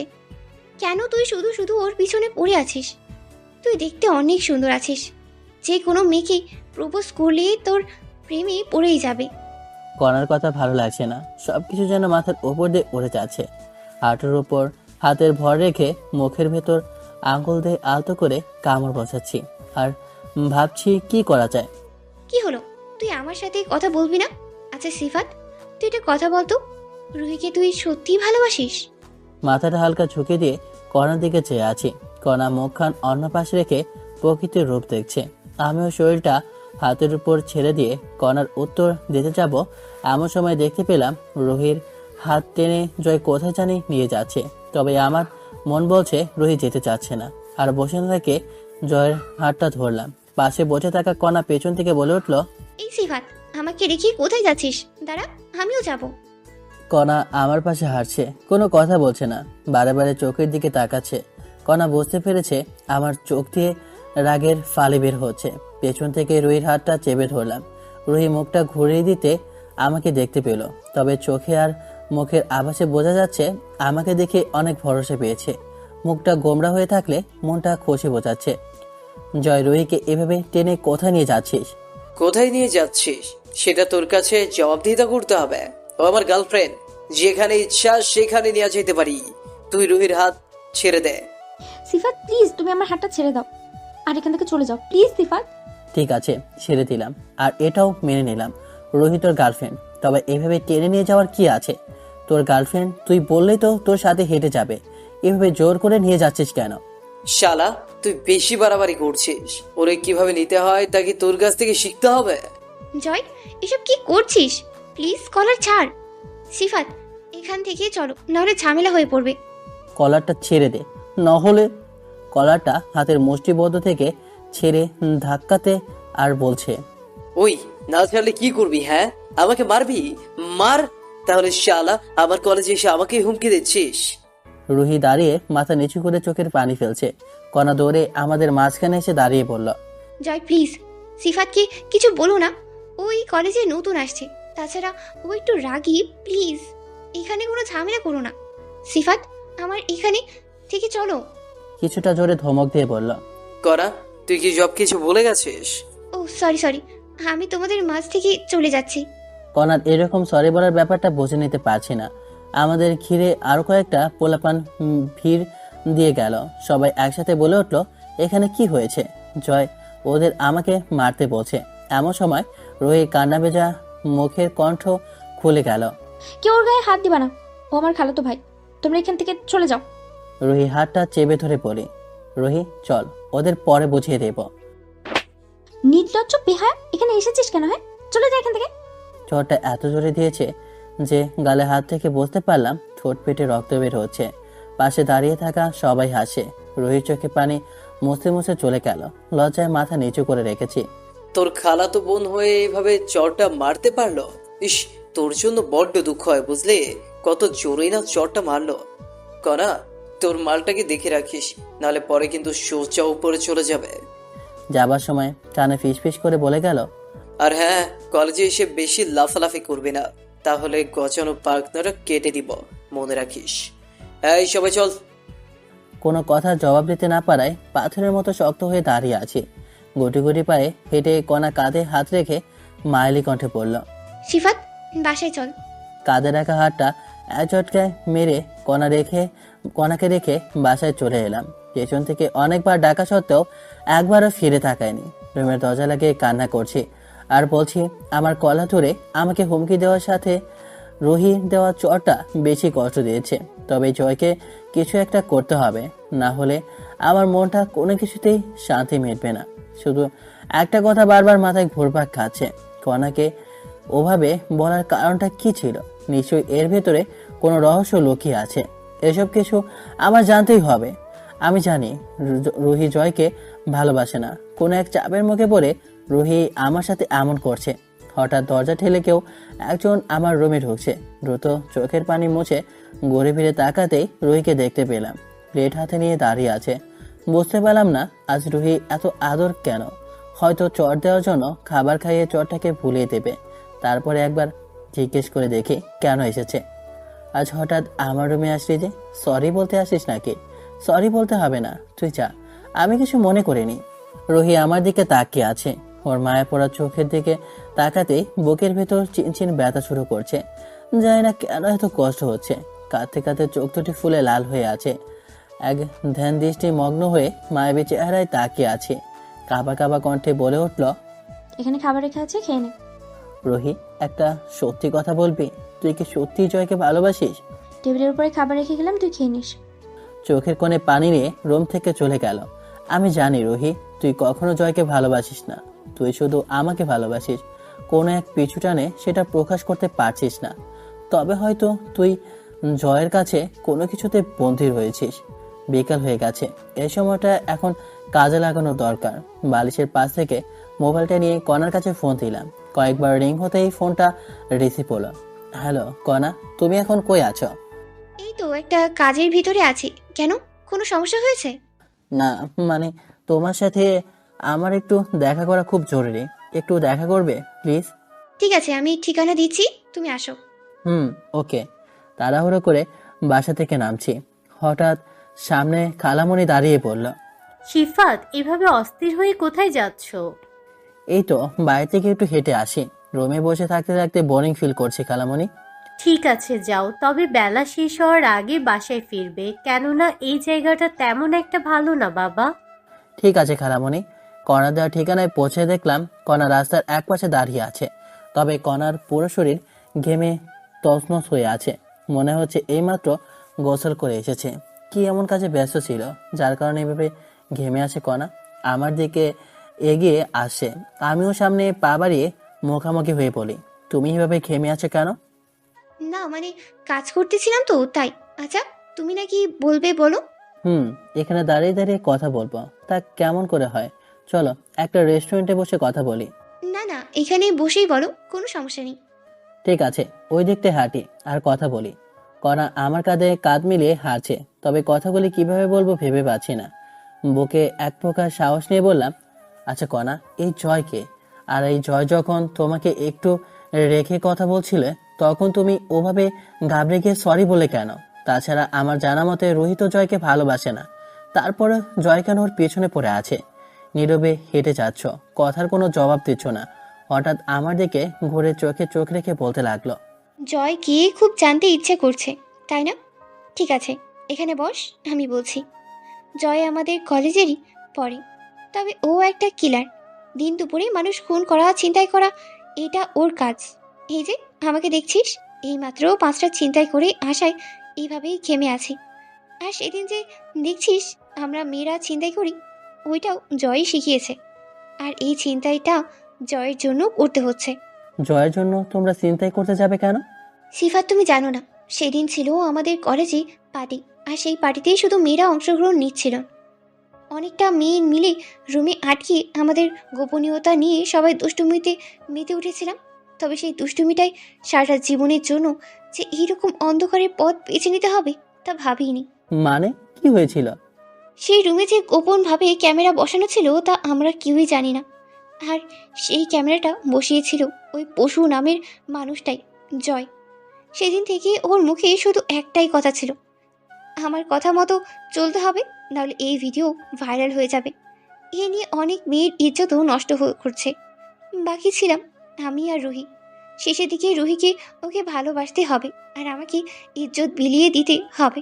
আমি অনেক করুণা করেই বেঁচে যাই, তবে ওকে প্রতিদিনই চিন্তাই করে দিন শেষে ওকে টাকা দিতে হবে। আর সেই কাজে কিছুদিন পর রুহিরও যোগ দিতে হয়, সাথে অনেক মেয়ের। তবে রুহির আর আমার এখনো ইজ্জত কিছুটা বেঁচে আছে, তাই ও যখন যা বলে তাই শুনতে হবে। আর তুমি না বলেছিলে রুহি ওকে ভালোবাসে না? হ্যাঁ, সত্যি, ও ভালোবাসে না, শুধু তোমাকেই ভালোবাসে। কণা কথা বলার সময় গাল বেয়ে চোখে জল পড়ছে। আমার রাগে শরীর জ্বলছে। ওই পশু নামের কাপুরুষ এভাবে মেয়েদের জীবন নিয়ে খেলছে, তা মানুষকেও কিছু না বলে সহ্য করে যাচ্ছে। তবে আমি তার হতে দেব না। জয়, আজ থেকে আমার খেলা শুরু। হঠাৎ করে আমার পেছন থেকে মেয়েলি কণ্ঠে বলে উঠল, কনা, তুই এখানে বসে আছিস আর তোকে আমি সারা শহর খুঁজে বেড়াচ্ছি। তাড়াতাড়ি উঠ, আমার কাজ শেষ। পার্স ব্যাগে টাকাগুলি ভরতে ব্যস্ত, তাই হয়তো খেয়াল নেই যে আমি কণার সাথে বসে আছি। নিচু নিচু করে রাখা মাথা উপরে তুলে বলল, কি হলো? আমার কথা তোর কানে? চোখে চোখ পড়তে মুখের কথায় স্তব্ধ হয়ে গেল। অগ্নি চোখে কণার হাত টেনে টেনে নিয়ে যাচ্ছে। পেছন থেকে অনেকবার ডাক দিল, কণাকে আর দাঁড়াতে দেয়নি। আমিও দাঁড়িয়ে না থেকে বাসায় এলাম। কোনো কিছুতেই মন বসে না। জয়কে হাতের নাগালে না পাওয়া পর্যন্ত চোখের পাতাগুলি এক করে নিতে পারবো না। অনেকের কাছে এসব কিছু বলা দরকার, তাই ফোন করে সবকিছু খুলে পড়লাম। এখন ওর প্ল্যান মোতাবেক কাজ করতে পারলে জয়কে হাতের নাগালে পাবো। রাতটা ভাবনায় পার করে দিলাম। পরের দিন কাউকে না জানিয়ে কলেজের উদ্দেশ্যে বেরিয়ে পড়লাম, কারণ জয়ের আড্ডার মঞ্চ প্রতিটা আনাগোনা গল্লিস্থান কোন সময় কোন স্থানে থাকে, তার দলে কে কি কাজ করে, কতজন কাজ করে, এসব কিছু খতিয়ে দেখা দরকার। আজকের দিনটা জয়ের ব্যাকগ্রাউন্ডের পিছনে হাঁটতে লাগলাম, তবে আজ বেশি কিছু ধারণা করতে পারিনি। যতটুকু পেরেছি তার মধ্যে প্রতিটা কাজে জঘন্য কাজে লিপ্ত। মাথার ভেতর দিয়ে গন্ডি পেরিয়ে যাচ্ছে, কোনো কিছু মাথায় আসে না। আর একার পক্ষে এসব কিছু সম্ভব হয়ে উঠবে না। পকেটে থাকা মোবাইলটা কাঁপছে। পকেট থেকে তুলতে কাঁপাকাঁপি বন্ধ হয়ে গেল। স্ক্রিনের আলোতে চেয়ে দেখি 61টা কল, আর এইসব কল কণা দিয়েছে। হঠাৎ এতগুলো কল দেওয়ার মানেটা কি বুঝতে পারলাম না। মনের ভেতর ভয় কাজ করছে। আবারও ফোনটা বেজে উঠেছে। যতটা সম্ভব রিসিভ করে ওপাশ থেকে রাগান্বিত কণ্ঠে বলে উঠল, ওই কুত্তা বিলাই, আমার ফোনটা রিসিভ না করে সারা দিন কোন মেয়ের পিছনেই দৌড়াচ্ছিস বল? আরে এইভাবে রেগে কথা বলছে কেন? এইমাত্রই তো ফোনটা রিসিভ করলাম। তুই দেখি 61টা কল দেওয়ার পর রিসিভ করেছিস, এর আগে কেন রিসিভ করিস নাই? না মানে পকেটে মোবাইলটা পড়ে থাকায় বুঝতে পারিনি তুমি ফোন দিয়েছিলে, সরি। আর এমন হবে না। তোর সরির গুষ্টি মানে? তুই এখন কোথায় আছিস? এই তো কলেজের রাস্তা দিয়ে হেঁটে হেঁটে বাসায় যাচ্ছি। সামনে আর এক পা বাড়াবি না, যেখানে আছিস সেখানেই দাঁড়িয়ে থাকবি। যদি সামনে এক পা দিস তাহলে পা কেটে গলায় বেঁধে রাখবো। এই হ্যালো হ্যালো কণা, কথা শোনো। যাক, লাইনটাও কেটে গেল। বুঝতে পারলাম না কণার এভাবে রেগে যাওয়ার কারণটা কি। মাত্র কয়েক ঘন্টা দেখা না হয় এভাবে রেগে যাবে। নিস্তব্ধ হয়ে দাঁড়িয়ে আছে। কিছুক্ষণের ভেতরে কণা এসে হাজির, তবে রাগে ফনা ধরে আছে। মনে হচ্ছে আমাকে গিলে খেয়ে ফেলবে। কোমরে হাত দুটি বেঁধে চোখে চোখ রেখে বলল, একা একা কলেজে আসলি, আমাকে বলে না কেন? না মানে খুব জরুরি একটা কাজ ছিল, তাই তোমাকে নিয়ে আসতে পারিনি। এমন কি কাজ ছিল যার জন্য আমাকে নিয়ে আসা যায়নি? না মানে কি না না করছো আমাকে সব বলো। কণা, আমি জয়ের ব্যাকগ্রাউন্ডের ব্যাপারে জানতে গিয়েছিলাম। সিফাত, এটা ঠিক না। তুমি শুধু নিজের বিপদ ডেকে নিয়ে আসছো। তুমি জানো না জয় কত বড়। কণা, তুমি জানো না এই সিফাত কত বড় খারাপ জিনিস। এই কলেজে ভর্তি হওয়ার একটাই লক্ষ্য, রোহিকে আপন করে পাওয়া বলে। আর আজ জানতে পারলাম রোহি প্লাস তুমি আরো অনেক মেয়ে ওই পশু নামের হয় না জয়ের হাতে তোমরা বন্দী। আর এতগুলো মেয়ের জীবন নিশ্চয়ই নষ্ট হবে তা কি করে হয়? এই সিফাত এত তাড়াতাড়ি হাল ছেড়ে দেবে না। আমি ওই কাপুরুষ কুলাঙ্গারের মাথা খণ্ড করে কেটে প্রমাণ করে দিতে চাই এই সিফাত কত ভয়ঙ্কর। আর এতে যদি তোমার কোনো ক্ষতির সম্মুখীন হও তাহলে তোমরা কেউ আমার সাথে থেকো না, আমি একাই সব সামলে নেব। চললাম কণা, ভালো থেকো। কথাগুলো বলার সময় কণার চোখের কোণে পানি চিকচিক করতেছিল। সামনে দু এক পা হেঁটে যেতে কণা দৌড়ে এসে পাখির মতো হাত দুটি বাড়িয়ে রাস্তা আটকে দাঁড়িয়ে পড়ল। সিফাত, আমি তোমার সাথে যাব। তোমার যত রকম হেল্প লাগে নিজের জীবন দিয়ে হলেও চেষ্টা করব। তবুও ওই বদমাইশটার সাথে লড়বো। কণার কথায় অনেকটাই খুশি হয়েছি, কারণ সাথে এরকম একটা সাহসী যোদ্ধা পাবো ভাবতেই পারিনি। ঠিক আছে, তোমার ছোট্ট একটা হেল্প হলে চলবে। তুমি শুধু আমার সাথে প্রেমের অভিনয় করে যাবে, তার কারণ পরে জানতে পারবে। ঠিক আছে, আমার লাভার বয়। এখনই অ্যাক্টিং শুরু করে দিলে? হ্যাঁ, দেখতে হবে না হচ্ছে কিনা। এখন চলো, আগে একটা হুন্ডা নামাতে হবে, তারপরে রোহির উদ্দেশ্যে বের হব। ঠিক আছে, চলো। নতুন একটা হুন্ডা কিনে কণাকে নিয়ে উড়ে বেড়াচ্ছি। কণা কোমর জড়িয়ে হাফটার মতো শক্ত করে ধরে রেখেছে। শরীরের ভেতরে অন্যরকম সে একটা ফিলিংস চলে আসে, যা ভাষায় প্রকাশ করা যায় না। এই প্রথম হুন্ডায় চড়ে একটা মেয়ের শরীরের তাপমাত্রা গ্রহণ করছি। এর আগেও অনেক মেয়েকে নিজের বাইকে করে নিয়ে চড়ে বেরিয়েছি, তবে এরকম ভাবে না। কি রে, তোর হুন্ডায় কি আর স্পিড নাই? সব বাড়িয়ে দে। চুপ করতে, কথা কম বল। তুই খেয়াল রাখ রোহি কোথায় আছে। এই এই হুন্ডা থামাও, আমরা চলে আসছি। ওই তো রুহি জয়ের সাথে গা ঘেঁষে কেমন করে বসে আছে। শয়তান ছেলে, মনে হচ্ছে নিজের বউ। কণা, এবার তোমার আইডিয়া মতো কাজ করে যাও, কোন জায়গায় যেন ভুল হয় না। তুমি চিন্তা করো না, একদম পানি কা পানি দুধ কা দুধের মতোই সাজিয়ে গুছিয়ে অ্যাক্টিং করেই যাব। বাইক থেকে নেমে কণার হাতটি চেপে ধরলাম। কণার চোখের দিকে চেয়ে মুচকি একটা হাসি দিয়ে নিলাম। জয় ফোনে কথা বলছে, ওদের কাছে যেতেই শুরু হলো। চান আমি ফুচকা খাবো? অনেক দিন হয়েছে ফুচকা খাওয়ানি। আহা, এভাবে বাচ্চাদের মতো জেদ ধরো না তো, ফোসা খেলে তোমার পেট খারাপ হবে। তাহলে তো ভালোই হবে। তুমি সারা রাত পেটের ওপর ঠোঁট বুলিয়ে আদর করে দিবে, আর আমি অল্পতেই ভালো হয়ে যাব। রোহির ভেতরটা চলছে আজ অন্যরকম চোখ দিয়ে আমাদের লুটুপুটু দেখছে, আর আগে ফসফস করছে। চেহারাটা লালচে বর্ণ ধারণ করেছে। রোহি রাগ করলে এটাই স্বাভাবিক, ফর্সা মলিন চেহারা লাল বর্ণ হয়ে যায়, তখন দেখতে দারুণ লাগে। ইস, একটু বোঝার চেষ্টা করবো, দেখো না ওরা কেমন করে বসে আছে। মুখ দেখে মশা আসা যাওয়া করে, তারপরে কিছু মুখে দিচ্ছে না। কণা কোমরে হাত রেখে রাগান্বিত ভাব ধরে বলে উঠল, ফুচকা আমি খাবো মানে? খাবো আমরা কি ওদের মতো ভিক্ষা করে খাচ্ছি নাকি? আজ মনে হয় কপালে ভিক্ষায় জুটে নাই, তাই ওভাবে হাঁ করে বসে আমাদের ভালোবাসার শুটিং দেখছে। হাহ, আমার ওই দিকটায় চলো, ওখানে ভালো ফুচকা পাওয়া যায়। চলো। কোমরটা জড়িয়ে ধরে পায়ে তাল মিলিয়ে হাসি। কণা চুলের পাকে তাকিয়ে দেখি রুহির আগে ফনা মেলে আছে, একবার বসা থেকে উঠে যাচ্ছে, আবার জয়ের দিকে তাকিয়ে বসে যাচ্ছে। নিজের চুল টেনে ছিঁড়ে ফেলছে, কারণ রুহি কখনো ভাবেইনি কণার সাথে এমন করব, তাই হয়তো সহ্য করতে পারছে না। রাগটা নিজের ভেতরেই পুষে রেখে মনের আনুকিত দিয়ে বলল, বচ্চার ছেলে এতদিন আমার পিছনে ঘুরে আজ কণা বউ হয়ে গেছে। আমি ভিক্ষা করে খাই তাই না? আজ বাসায় একবার যাই, তারপরে বোঝাবো আমি কি পারি। জয়, এখানে আমার একটুও ভালো লাগছে না, অন্য কোথাও চলো। কণাকে নিয়ে একটু দূরে দাঁড়িয়ে রুহি আর জয়ের চলে যাওয়া দেখছি, তবে যাওয়ার সময় বুঝতে পারলাম রুহি মনমরা হয়ে আছে।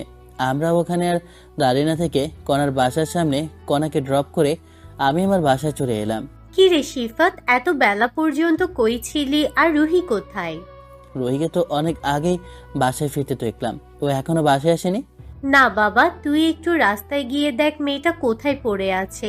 এমনিতেই টেনশনে বাঁচি না, তার উপর মেয়েটার টেনশন। ঠিক আছে খালামণি, তুমি খাবার রেডি করো, আমি রুহিকে নিয়ে আসি। তাড়াতাড়ি যা, তোরা না আসা পর্যন্ত আমি লাঞ্চ করব না। বাইকটা বের করে সো মেরে চলে গেলাম রুহিকে খুঁজে নিয়ে আসতে। কিছু দূর চালে যেতে দেখতে পেলাম রুহি বুকের সাথে বই চেপে ধরে হনহন করে হেঁটে আসছে। মনে হচ্ছে কেউ তাড়া করছে। বাইকের গতি বাড়িয়ে দিলাম। কাছে গিয়ে দেখি কয়েকটা ছেলে রুহির পিছু নিচ্ছে। রুহির সামনে ব্রেক করতে ছেলে কয়টা দৌড়ে চলে গেল। রুহি থমকে মাথা নিচু করে দাঁড়িয়ে আছে। এভাবে হেঁটে হেঁটে বাসায় আসতেছিলে কেন? মাথা নিচু করে রেখে জবাব দিল, গাড়ি পাইনি তাই এভাবে হেঁটে আসছিলাম। কেন? জয়কেও তো বলতে পারতি, তাহলে গাড়িতে করে বাসায় নামিয়ে দিয়ে যেত। ওর নাকি কি একটা কাজ পড়ে আছে তাই আমাকে ড্রপ দিতে পারিনি। কাজ পড়ে আছে নাকি অন্য মেয়ের সাথে নাইট করতেছে? গাড়িতে উঠে বসে পড়, আমি নিয়ে যাচ্ছি। মাথাটা উঁচু করে রাগান্বিত চোখে তাকিয়ে বলল, তুই যা, আমি হেঁটেই যেতে পারবো। তুই তো গার্লফ্রেন্ড কণাকে নিয়ে রাস্তায় ঘুরে বেড়া। তাছাড়া তখন তো বললি কণা তোর নাকি বউ, তাহলে আমি গাড়িতে উঠে বসবো কেন? তোর ওই মুটকি বড় পাছাওয়ালা গার্লফ্রেন্ডকে গাড়িতে বসিয়ে না চাস? রিক্সা যাবেন? এই রোহি, শোন শোন। ধ্যাত, শালা রিক্সা আসার আর সময় পেল না। তবে কণাকে নিয়ে এভাবে মন্তব্য করে রেগে গেল কেন? তাহলে কি অ্যাক্টিং কাজ হচ্ছে কি? আহু, এই রে, রিক্সা তো চলে যাচ্ছে। বাইকটা বহু করে টার মেরে রুহি রিক্সার পেছনে পেছনে জ্বালাতে লাগলাম। মাঝে মাঝে একটু সামনে উঠে রুহির রাগে মুখখান দেখে নিচ্ছি। রুহি রেগে সেগে হাত দিয়ে আমাকে ধমকাচ্ছে। আমার তো মনের ভেতরে সেই কৌশল আছে। রুহির এরকম কাণ্ড দেখে মিটমিটিয়ে হাসি। অতঃপর বাসার সামনে এসে রিক্সা থামালো। আমি বাইকটা রেখে রুহির কাছে যেতেই মুখখানা ভেঙচি কেটে কোমরটা নাচাতে নাচাতে ভেতরে চলে গেল। আমিও রুহির পেছনে পেছনে ভেতরে প্রবেশ করলাম। কি রে মা, আজকে আসতে এত লেট করলি কেন? তুই জানিস না তাড়াতাড়ি বাসায় না ফিরলে কত টেনশন করতে হয়? রুহি খালামণির গলাটা জড়িয়ে ধরে বাচ্চাদের মতো কেমন বায়না ধরে বলল, আম্মু আজকেই তো একটু লেট হয়েছে, তাছাড়া রাস্তায় একটা গাড়িও পাইনি। এই নিয়ে এত টেনশন করলে চলবে বলো? তুমি খাবার দাও, আমার ক্ষুধা পাইছে। বস, খাবার দিচ্ছি। আজ আমার ছেলেটাই আছে বলে তোকে নিয়ে টেনশন একটু কম করতে হয়, না হলে তো টেনশনে দম বন্ধ হয়ে যায়। রুহি বিরক্তকর চোখ নিয়ে আমার দিকে তাকালো। আমি একটু ভাব নিয়ে চুলগুলি ঢেলে ঢেলে অন্যদিকে মুখখানা ফিরিয়ে মিটমিটিয়ে হাসে। বুঝতে পারছি না কালামণি কি আমার প্রশংসা করছে নাকি রুহির দ্বারা আমাকে বাজ দিচ্ছে। আপন মনে খাবার খাচ্ছে আর বোরটা কোষকে আর চোখে রুহির দিকে তাকিয়ে দেখছি। কেমন রাগী ভাব নিয়ে তাকিয়ে আছে। মনে হচ্ছে রাগটা এখনো শরীরের ভেতরে রেখে দিচ্ছে, পরে তার প্রতিশোধ নিয়ে ছাড়বে। কোনো রকম খাবার খেয়ে উঠে পড়লাম। রাতের আধারের আলোয় ছায় আকাশের নিচে তাকিয়ে আছে। হঠাৎ দেয়াল ঘেঁষে রুহি এসে আমার পাশে দাঁড়ালো। অবাক নয়নে একবার তাকিয়ে আবার আকাশের দিকে তাকিয়ে আছে। রুহি নিঃসব হয়ে আছে, কোনো কিছু বলছে না। দীর্ঘ একটা নিঃশ্বাস ছেড়ে বলল, আজ যা দেখলাম তা তো কতদিন ধরে চলছে? মাথাটা হালকা ঝুঁকে নিয়ে ভ্রুকুচকে রুহির দিকে চেয়ে আছি। ওর কথার কোনো আগামাথা বুঝতে পারছি না, তাই ধ্যান ধরে চেয়ে আছি। চুপ করে আছিস কেন বল? মানে তুই কি বলতে চাচ্ছিস? ক্লিয়ার করে বল, আমি ঠিক বুঝতে পারছি না। হঠাৎ করে রুহি কলারটা খামচে ধরল। রাগে গজগজ করতে করতে মুখের সোজাসুজি মুখ এনে বলল, এখন সাধু সাজা মনে করেছিস আমি কিচ্ছু জানি না?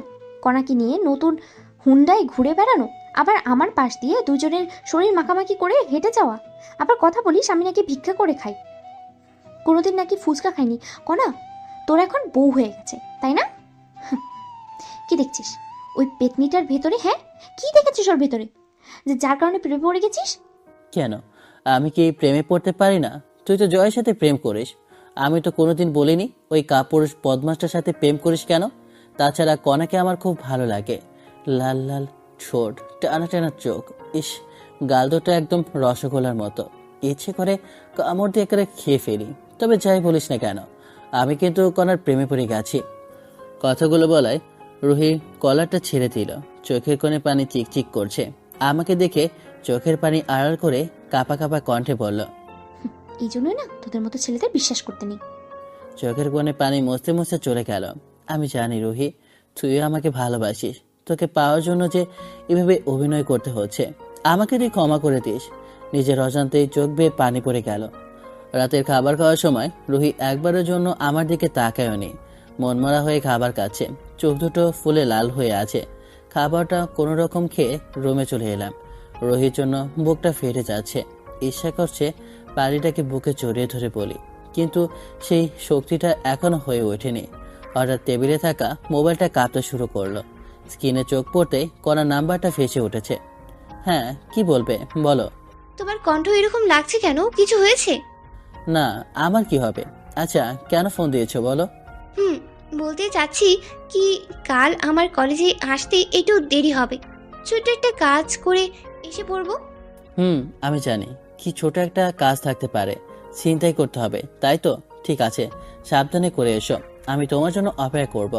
এখন রাখছি, কাল দেখা হবে, বাই। ধপাস করে বিছানায় বসে পড়লাম। কবে থেকে ওদের এইসব কাজ থেকে মুক্তি করে নিয়ে আসতে পারবো মাথা ব্যথা করছে। এত টেনশনে চাপ নিতে পারছি না। শরীর লেপ্টে কখন যে ঘুমিয়ে পড়লাম জানা নেই। সকাল 9টায় ঘুম ভাঙলো। ফ্রেশ হয়ে নাস্তা করে কলেজের উদ্দেশ্যে বের হচ্ছি। এমন সময় তাকেই দেখি রুহির দরজার সামনে অন্যরকম সাজ নিয়ে দাঁড়িয়ে আছে। বুঝতে পারছি না হঠাৎ আজকে দাঁড়িয়ে রইল কেন। হয়তো জয় দাঁড়াতে বলেছে। এত প্যারা মাথায় নিয়ে লাভ নেই। এমনিতেই মাথার ভেতরে ঘুরপাক খাচ্ছে, কখন জয়কে হাতে নাগালে পাবো। রুহিকে না দেখার বান করে পাশ দিয়ে হেঁটে গিয়ে বাইকটা বের করে উঠে বসলাম। রুহি লম্বা লম্বা পা ফেলে কাছে এসে বলল, আমিও আজ তোমার সাথে যাব। মাথা নিচের দিকে দিয়ে চেয়ে কথাটা পড়ল। আমি একটু অবাক কাণ্ডে তাকিয়ে বলি, কেন আজ আমার সাথে যাবি? আমাকে তো তুই সহ্যই করতে পারিস না। তোর না জয় আছে, এখানে দাঁড়িয়ে থাক, আমি গিয়ে পাঠিয়ে দিয়েছি। এত কথা আমি শুনতে চাই না। আমি তোর সাথে যাব মানে যাব। এই দাদা, ওখানে উঠে বসবি না। ও জায়গাটা আমার হবু কণা বসবে। পেছনে বসে থাকা অবস্থায় কলার টেনে কানের কাছে ঠোঁট নিয়ে বলল, কি দেখে পেতনির জন্য পাগল হয়ে গেছিস? তুই জানিস আমি তোকে কি? বল, আমি তোকে কি? হাতের মুঠোয় থাকা কলারটা ছেড়ে দিয়ে লজ্জা মাখা মুখখানা নিচু করে বলল, কিছু না, কলেজে দেরি হয়ে যাচ্ছে, চল। ঠোঁটের কোণে দোষটা একটা হাসি রেখে বাইকের গতি বাড়িয়ে দিলাম। রুহি কাঁধে হাত রেখে আছে।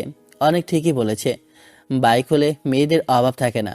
হঠাৎ চাপা ব্রেক মারতেই রুহি আমার বুকের সাথে শরীরটা জড়িয়ে ধরলো।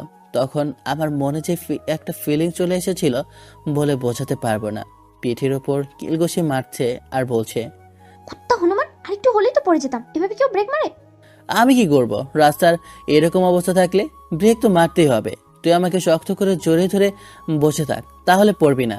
হ্যাঁ হ্যাঁ, সুন্দরী মেয়ে হুন্ডার পিছনে বসলেই রাস্তা খারাপ হয়ে যায়, আর বারবার ব্রেক চাপতে ইচ্ছে করে। তাই তো তোদের মতো ছেলেদের হাড়ে হাড়ে আমার চেনা আছে। রোহির কথা না হেসে পারলাম না। রাস্তার মাঝে মাঝে ব্রেক ধরি, আবার রোহি পেছনে এগিয়ে আসে, আবার চায়। এক পর্যায়ে বিরক্ত হয়ে রোহির বুকের সাথে আমার পিঠের খানিকটা অংশ জড়িয়ে ধরে বিড়বিড় করে বলল, বাদর ছেলেকে জড়িয়ে না ধরা পর্যন্ত না ব্রেক মারা থামবে না। এখন যত ইচ্ছে ব্রেক মার। ফিক করে হেসে দিয়ে বাইকের গতি আরো বাড়িয়ে দিলাম। শরীরের ভেতর আগুনের উত্তাপ চলছে, মনের ভেতর উড়ু ভাব চলে এসেছে। ইস, কি যে আরাম লাগছে। আরো শক্ত করে জড়িয়ে ধর। কিছুক্ষণের ভেতরে কলেজে চলে আসলাম। কণা আমাদের দেখে দৌড়ে কাছে এসে বলল, রুহি, এটা কিন্তু তুই ঠিক করছিস না। আমি কি তোর জয়ের আশেপাশে ঘোরাঘুরি করি? তুই কেন আমার বয়ফ্রেন্ডকে নিয়ে টানটানি করছিস? কে তোর বয়ফ্রেন্ড? এই সিফাত? তাহলে দেখ তোর চোখের সামনে কি করে। এক হাত দিয়ে শার্টের কলা ধরে অন্য হাত দিয়ে চুলগুলি খামছে, ঠোঁটের চার পাপড়ি এক করে দিয়েছে। রুহির এরকম অদ্ভুত কাণ্ড দেখে অবাক হয়ে যাচ্ছি। রুহিকে ছাড়াতে পারছি না। কণা রুহিকে টান মেরে ছাড়ে নিল।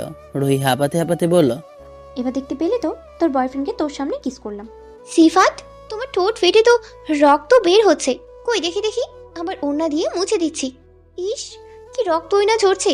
রাক্ষসের মতো ঠোঁট ছিঁড়ে খেয়ে ফেলেছে। কখনো কি ছেলেদের ঠোঁট খেয়ে দেখেছিস? এভাবে কি চুমু খায়?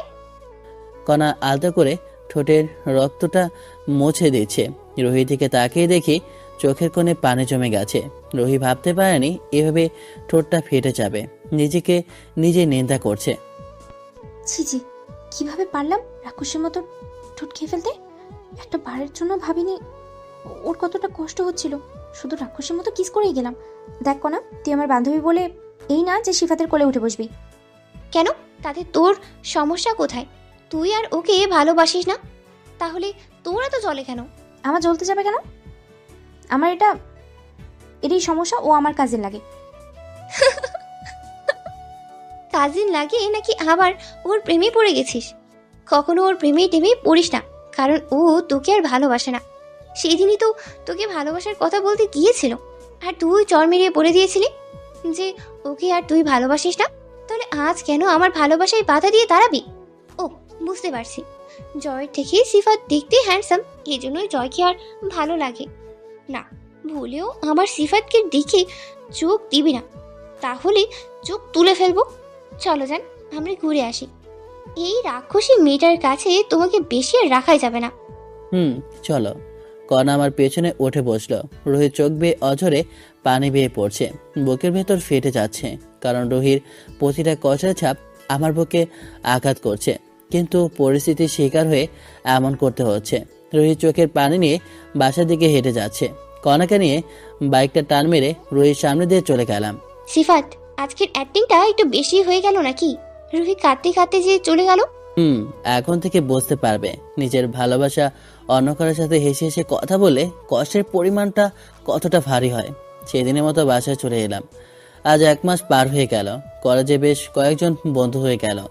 জয়ের ব্যাপারে সবকিছু জেনে নিলাম। কণা এখনো আমার সাথে আছে, আর রুহি রাগে সবসময় ফোনা তুলে থাকে। কণার সাথে হেসে হেসে কথা বলে রাগে ফায়ার হয়ে মনে হচ্ছে কাঁচা খেয়ে ফেলবে, কিন্তু সেদিকে খেয়াল না করে কণার সাথে ঘুরে বেড়াতাম।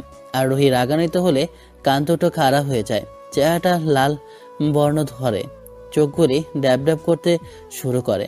মুখখানা দেখতে এতটাই সুন্দর দেখাতো তা বলে বোঝাতে পারবো না।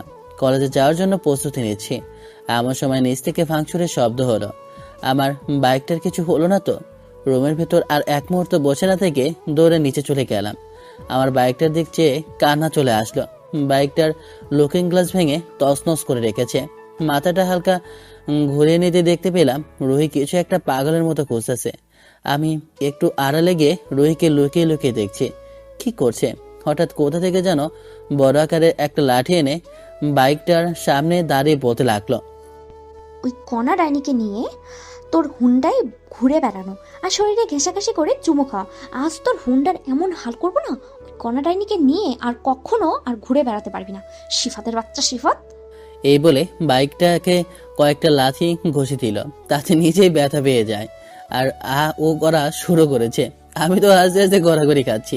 হঠাৎ লাঠিটা আমার উপরে তুলে বাড়ি দিতে যাবে, এমন সময় চেঁচিয়ে দৌড়ে লাঠিটা ধরে হাঁপাতে হাঁপাতে বলি, এই কি করছিস তুই? আমার বাইকটাকে এভাবে মারছিস কেন? হ্যাঁ, ওরে আজকে আমি মেরেই ফেলবো, তুই লাঠিটা ছাড়, তোর এই হুন্ডাটাই আমাকে কষ্ট দিচ্ছে। কেন? আমার বাইকটা আবার তোকে কিভাবে কষ্ট দিল? কিভাবে কষ্ট দিচ্ছে মানে? তুই কণা ডাইনিকে নিয়ে আমার চোখের সামনে চুমু খাবি, ঘুরে বেড়াবি, আর আমি চুপ করে থাকবো? কি রে বাবা সিফাত, তোরা এখানে বসে দুজনে ঝগড়া করছিস কেন? দেখো না খালামণি, তোমার এই রুহি আমার হাতে লাঠিটা ছেড়ে দিয়ে চোখের আর মুখের পানি এঁকে করে কাঁদতে কাঁদতে খালামণিকে জড়িয়ে ধরে আহ্লাদে সুরে বলতে লাগলো, দেখো না আম্মু, তোমার এই বজ্জাত বাদর ছেলেটা কলেজের সব মেয়েকে নিয়ে ঘুরে বেড়ায়, আর আমাকে কখনো হুন্ডায় উঠতেই দেয় না। এখন আমি হুন্ডায় উঠতে চাচ্ছি, তো ও বলে তোকে হুন্ডায় উঠানো যাবে না, তাহলে চাকা ফেটে যাবে। তখন আমি বলেছি তুই যে কলেজের সব মেয়েদেরকে নিয়ে ঘুরে বেড়াস, তখন চাকা ফাটে যায় না। আমি আজ সব আম্মুকে বলে দেব। তোমার কাছে সত্যিটা বলে দেব, তাই আমার সাথে এভাবে ঝগড়া লাগিয়ে দিল। আমি তো রুহির কথা শুনে হাবলার মতো ভ্যাবাচেকা খেয়ে দাঁড়িয়ে আছি। এইভাবে বানিয়ে বানিয়ে মিথ্যা বলতে পারলো? এ তো দেখি মাথায় আকাশ ভেঙে পড়লো। খালামণির চোখ ফেটে রাগে আগুন বের হচ্ছে, খুব ভয় করছে, আজ হয়তো মেরেই ফেলবে। সিফাত, রুহি যা বলল তা কি সত্যি? খালামণি ওসব মিথ্যা বলছে, বিশ্বাস করো আমি এসব কিছু করিনি। তোমার এই সোনার টুকরা ছেলে কখনো কি এসব করতে পারে বলো? কি? আমি মিথ্যে বলছি? আম্মু তুমি দেখো, আজ আমি সত্যিটা তোমার কাছে বলে দিব। এই জন্য এই লাঠি নিয়ে আমাকে মারতে এসেছিল, তুমি আসার কারণে আমাকে মারতে পারেনি। রোহির কথায় পায়ের নিচ থেকে মাটি সরে যাচ্ছে। আমি আবার কখন লাঠি নিয়ে মারতে আসলাম? ও নিজেই তো লাঠি দিয়ে আমার বাইকটাকে ভাঙচুর করতে চাচ্ছিল। এরকম সাজিয়ে গুছিয়ে মিথ্যা বলতে পারলো? বুক ফেটে কান্না চলে আসে। কি? ওর এত বড় সাহস আমার মেয়ের গায়ে হাত তুলবে? কালামণি বিশ্বাস করো আমি ওরে মারতে আসিনি, ও নিজে আমার বাইকটাকে ভাঙচুর করতে চাচ্ছিল। কালামণি আমার দিকে যত এগিয়ে আসে তত আমার ভয়ে হার্ট উঠানামা করছে, প্যান্ট নষ্ট করে দেওয়ার মতো অবস্থা করে ফেলেছি। কালামণি কাছে এসে কানটাকে শক্ত করে ধরে বলল, এই বাদর ছেলে, হুন্ডা কিনে দিছি কি মেয়েদের নিয়ে ঘুরে বেড়াতে? দাঁড়া, আজকেই বুবুর কাছে বিচার দিব। আর এই জন্য তুই আমার মেয়েকে মারতে চাচ্ছিস? কালামণি, আমি মেয়েদের নিয়ে ঘুরি না, ও সব মিথ্যা বলছে। কালামণি, কান্না ছাড়ো, লাগছে তো। লাগুক, কান ধরেছি তো লাগার জন্যই। তুই এখন এই মুহূর্তে রুহিকে নিয়ে হুন্ডায় ঘুরে আসবি। ঠিক আছে খালামণি, তুমি কানটা ছাড়ো, খুব লাগছে। তুমি যা বলবে তাই শুনবো। আজকে রুহিকে ইচ্ছা মতো ঘুরে নিয়ে আসবো। ছেড়ে দিলাম। উফ, আর একটু হলে এই কানটা ছিঁড়ে যেত। আল্লাহ কোন রকম বাঁচালো। রুহি দিকে তাকিয়ে দেখি মিটমিট করে আসে। ওর হাসিটা দেখে রাগে শরীরটা চলছে। ইচ্ছা করছে পেটিটাকে মেরে ফেলে, কিন্তু ওরে মেরে ফেলে যে আমিও মরে যাব, সেজন্য আবার কিছু বলা হয় না। কি হলো, দাঁড়িয়ে আছিস কেন? বাইকটায় উঠে বস। ঠোঁটের কোণে মেয়েদের একটা হাসি দিয়ে বাইকটা উঠে কাঁধে হাত রেখে বলল। ওভাবে বানিয়ে বানিয়ে মিথ্যা কথা বলার কারণটা কি ছিল?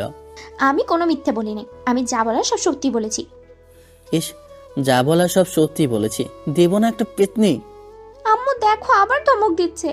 হেলামণি, আমি যাচ্ছি, তুমি ভালো থেকো। রুইকে নিয়ে অনেক ঘোরাঘুরি করে আসলাম, মনটাও বেশ ভালো লাগছে। রাতে শুয়ে শুয়ে অনেকের সাথে কথা বলছি, রুমে থাকতে আর ভালো লাগছে না, তাই চাই পেতনির সাথে একটু দুষ্টামি করে আসি। রুহির রুমে ওকে ঝুঁকি দিয়ে দেখছি পেতনিটাই কি করছে, কিন্তু রুমের ভেতর কোথাও দেখছি না। রুমের ভেতর ঢুকে দেখলাম টেবিলের উপর অনেকগুলি বই রাখা আছে, সাথে মোবাইলটাও রাখা। হঠাৎ মোবাইলটা বেজে উঠল। কালো স্ক্রিনে তাকিয়ে দেখি জয় ফোন দিয়েছে। ফোনটা হাতে নিয়ে রিসিভ করে কানে ধরে নিতে মাথায় আকাশ ভেঙে পড়ল, কারণ ওপাশ থেকে জয় যা বলছে তা কোনো কিছুতেই মেনে নেওয়া সম্ভব না। হঠাৎ রুহি ওয়াশরুম থেকে বের হয়ে চেঁচিয়ে উঠল। এই, তুই আমার রুমে কি করছিস? আবার আমার ফোনটাও হাতে নিয়েছিস? তোর সাহস কি করে হলো আমার রুমে আসার? না মানে, একা একা ভালো লাগছিল না, তাই তোর রুমে আসলাম। আর জয় ফোন দিয়েছিল, তোকে না পাওয়ায় আমি রিসিভ করলাম। কি? কই দেখি ফোনটা আমার হাতে দে। তুই আবার জয়কে কিছু বলিস নাই তো? তাহলে কিন্তু আমি শেষ হয়ে যাব। না, আমি বলতে যাব কেন, যা বলার জয়ই বলেছে। ও আচ্ছা, জয় কি বলছে? কাল নাকি কলেজে অনুষ্ঠান আছে, সকালে তোকে অনুষ্ঠানে থাকতে হবে, আর রাতে নাকি পার্টির আয়োজন করেছে, সেখানে তোকে যেতে বলেছে। এক নিঃশ্বাসে কথাগুলি বলে দিলাম। রুহির হাসি মুখটি ফ্যাকাশে হয়ে নিচের দিকে তাকিয়ে আছে। বুঝতে পারলাম রুহির মনটা খারাপ হয়ে গেছে। ইচ্ছে করছে পাগলিটাকে বুকের সাথে জড়িয়ে নিয়ে মাথায় হাত বুলাতে বুলাতে পড়ি। আরে পাগলি, এতটা ভেঙে পড়ো না, আমি আছি তো, তোমাকে এই জয়ের হাত থেকে মুক্ত করে নিয়ে আসবো। কিন্তু এই কথাটা বলি কি করে? রুহি যদি রেগে গিয়ে চর মারে, সে ভয় আর বলতে পারছি না।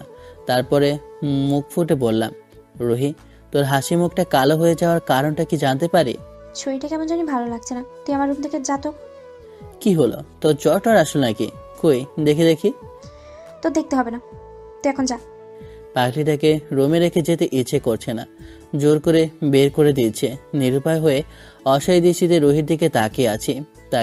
পাখিটাকে মনমরা মুখে দেখতে একটু ভালো লাগছে না। ধপাস করে দরজা লাগিয়ে দরজা ঘেঁষে নিজের চুল খামচে ধরে ফ্লোরে বসে কাঁদতে কাঁদতে বলে, শিফাত, আমি তোকেই ভালোবাসি। এতদিন জয়ের কাছ থেকে নিজের ইজ্জত রক্ষা করতে তোর ভালোবাসা বুঝতে চাইনি, আজ আর নিজের ইজ্জত রক্ষা করতে পারছি। তুই আমাকে ক্ষমা করে দিস। I love you Shifat, I love you. দরজায় কপাল ঠেকিয়ে করে করে কেঁদে যাচ্ছে। আমার ভেতরটা পুরো ছাই হয়ে যাচ্ছে। আমি জানি রুহি জয়ের হাত থেকে বাঁচার জন্য আমার ভালোবাসা মেনে নাওনি। ইচ্ছে করছে দরজাটা ভেঙে পাখিটাকে বুকে জড়িয়ে ধরি। ওর প্রতিটা কান্নার শব্দ যে আবার বুকে আঘাত করছে, চোখ বেয়ে পানি বেয়ে পড়ছে। ছাদের উপর দাঁড়িয়ে আকাশের দিকে অপলক দৃষ্টি জুড়ে তাকিয়ে আছি।